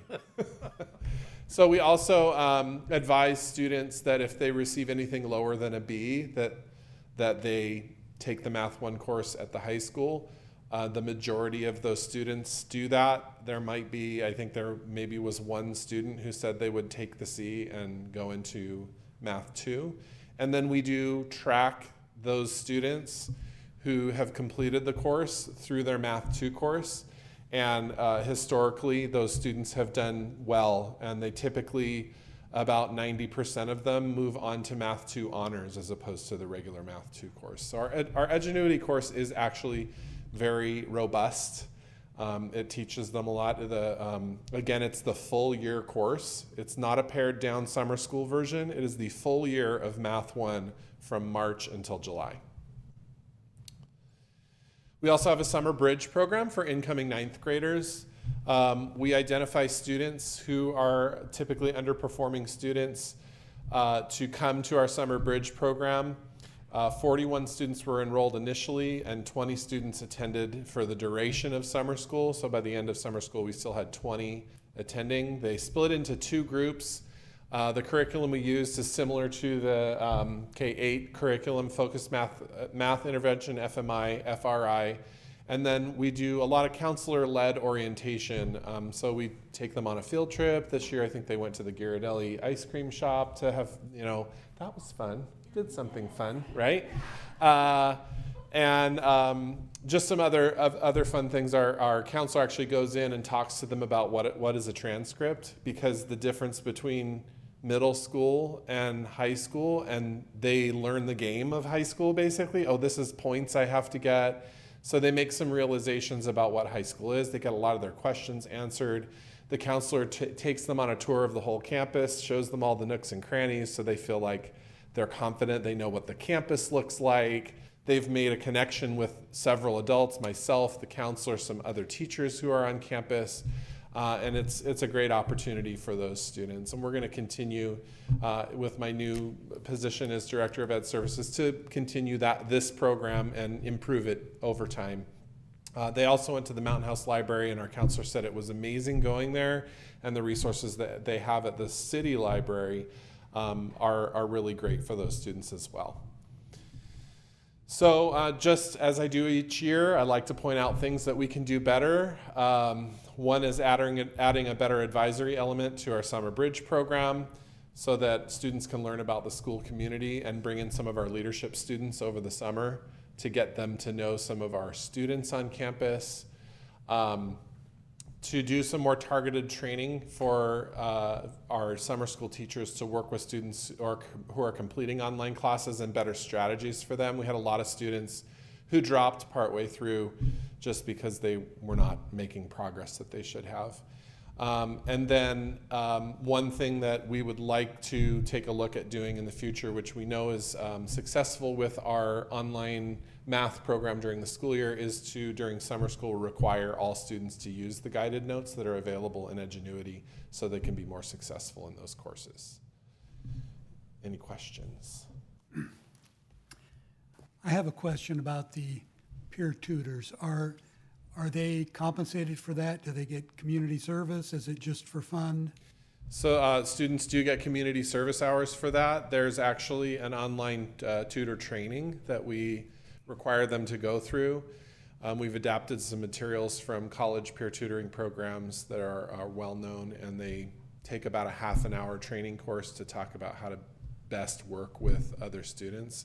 And we had some really great success this summer with that, and it's community service. I've always been a big proponent of community service for our students, and I also think that it's great for them to be peer tutors. I think it helps the kids, those kids, the tutors. It also really helps the kids they're tutoring, because sometimes kids learn better from other kids than they do from adults. Absolutely. I had a question on the numbers. When Associate Superintendent Harrison introduced you, and he said there were 309 students in summer school, you mentioned 178 summer skippers. Is that part of the 309, or was that in addition to? In addition. And the summer bridge students, was that in addition to also? Yes.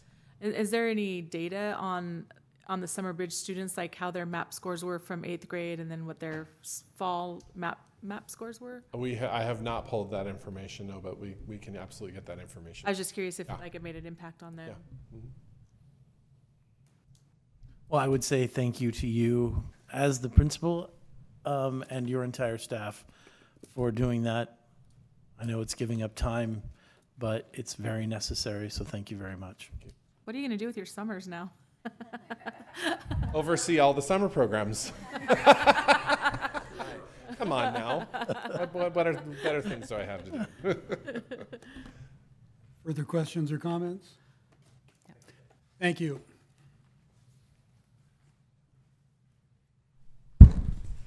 Good evening, President Pombo and trustees, Dr. Nicholas. Thank you for having me this evening. Welcome. Now that we have had Principal Faubert wrapping up high school summer school, we have Director Faubert here to talk about our first ELOP summer program. And he does have things to do over the summer now that he'll be a director, so we'll keep him busy. So, Mr. Faubert. President Pombo, Superintendent Nicholas, and trustees, thank you again. So I was pleased to be able to oversee the ELOP program this summer. The first rollout was me being the director, and then taking over for the ELOP program this summer was really fun to kind of see what we could do with this new program and the funding that the state has offered for us. So just a quick overview of what happened. During summer school, during the regular school year, it's a before school and after school program, but during the summer, it is a full 9-hour day for 30 days of the summer. And it's focusing on developing academic, social, emotional, and physical needs with lots of hands-on engaging learning experiences. So we were able to offer this program at 3 different sites. It was consolidated. Part of the challenge that we had was hiring enough staff in a very short amount of time to be able to staff this. We had it at Wickland, Cordis, and Cuesta, and again we combined the different school communities at those 3 schools. And Cuesta also had the summer school at that site as well. We had a really great turnout at each of these sites, as you can see. You'll notice the enrollment. So 189 registered at the first school. You'll notice that in June, the average attendance at that school was 100. By July, it was 67, and then you see the other schools there. And so we did see a decrease over the summer, and I think that that is indicative of our families taking vacations. 9-hour day is a really, really long day for some of these little ones too, because this is TK through 6th grade. And so a lot of our families, there was a little bit of a drop off there from each of the sites from the beginning to the end. So ELOP actually does have programmatic quality standards. You'll see them listed here. There's some targeted standards here: quality staff, clear vision, mission, and purpose, collaborative partnerships, and program management. Targeted standards that include safe, supportive environment, active, engaged learning, healthy choices and behaviors, and diversity, access, and equity. And a couple of things that we were able to accomplish over the summer program are that we had clear welcome and release policies and procedures. We had projects and curriculum that included hands-on project-based activities like makey-makeys and Lego robots and Ozbots. We had physical activities that included things like dance, sports, and more. And then engaging assemblies, like we had a reptile guy come and show off all of his reptiles, and the kids really loved that. So we had some great activities over the summer. At the end of the summer, each of the schools kind of had a talent share where all the students shared some of the things that they had learned over the summer or some of the things that they had engaged in. By the end of the summer, this is just an example of one of the pieces of feedback that we got. We got actually quite a lot of this, that parents and students were so happy to come each day to this program. It was very enriching for the students. Our new staff members really took it on and designed some really fun activities. One of our music teachers was involved at one of the sites and taught music and did a concert at the end. So we had a lot of fun doing this, and the parents and students were really appreciative of what we had for them this summer. And this ELOP program continues throughout the school year in the form of our before and after school programs. And that is my report. Any questions? I have a follow-up question to the question that Trustee Olson asked about numbers of students. Do we have a total number of students that were involved in all of the summer programs that were afforded to our students? I think we could go through and add them up. I don't have that number right now, but Because it sounds like a lot of It was a students lot. were involved in one or the other, if not multiple programs over the summer. yeah, it's close to 1,000 students altogether. Yeah. Very good. I have a question about you mentioned the 9-hour day in the summer, and then that is a long day for kids. Were most of the kids there for the whole 9 hours, or do they kind of come and go a little here, a little there? So there was a core of students who families needed something for the summer. I think traditionally families who work, both parents work, that those families were kind of our core, and they would drop them off in the morning and then pick them up in the evening when they were coming back from work. But we did have quite a few families who just needed an enrichment activity that was social and educational, that would drop their kids off maybe a little bit later in the morning and then pick them up early in the afternoon. So it was a little bit of both. I would say probably half of the kids were a core that were coming, were a core of students who would stay for the entire day, and then the other half were kind of drop in. Okay, thank you. If I could, a follow on from that question. So was that planned for, like, administratively? Did you expect that, or was that kind of a surprise? I don't know what we expected. It was the first time we've done it, and so we're still kind of going through that now with our school year program. How many of these people are coming actually every day? How many people are picking their kids up early from the program, dropping them off late to the program, et cetera? So I think we just are taking it as it comes, and as we gather that data from this last summer and through the school year, we actually have some data to look at now, and we're going to start crunching that data and providing more information about, okay, what does this actually look like, and how do we move forward from here? What's the actual need, and how do we use the funding that we've been given appropriately so that it's got the most bang for the buck, and it's meeting the goals that we have, especially for the population that it's meant for, because it is meant initially for our unduplicated population, which includes foster and homeless youth, English language learners, and Homeless. free and reduced lunch students. And so that is who it's for. We have and again, this is a K through 6 program, so in our district, as of the last report, we have 1,082 students in the district who meet that criteria. And those are the students who it is meant for. So we have, of that population, about right now in the school year program, about, I can't remember what the last number I said, 200 and some odd students that of the 1,082 are taking advantage of the ELOC program. The rest of the students who are involved, that include up to, I think, a little over 600 current students who are involved, are students who are not in that population. In the presentation, you listed percentages of attendance. I'm assuming since that you had kids coming and going, that just meant the kid showed up that day. Yeah, we didn't keep track of, we kept track of when they were signed out, but in the report, it's just saying if they showed up that day, we counted them as there in this report. Further questions or comments by the board? Thank you. Thanks. Thank you. Item 11, calendar.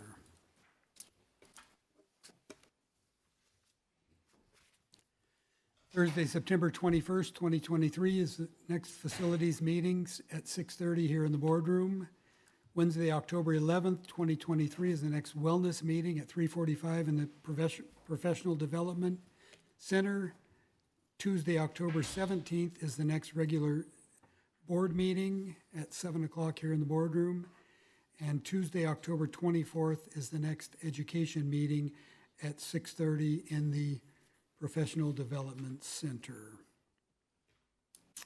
In just a moment, we will be adjourning to closed session where we will discuss public employee discipline dismissal release complaint, Government Code 54957, conference with real property negotiators, Government Code 54956.8, and conference with legal counsel anticipated litigation, Government Code 54956.9. I will entertain a motion. Move to adjourn to closed session. Second. On a motion by Trustee Boulay and seconded by Trustee Clements, student preferential vote. Aye. All in favor? Aye. We are now adjourned. Thank you all for coming this evening. Have a wonderful rest of your evening.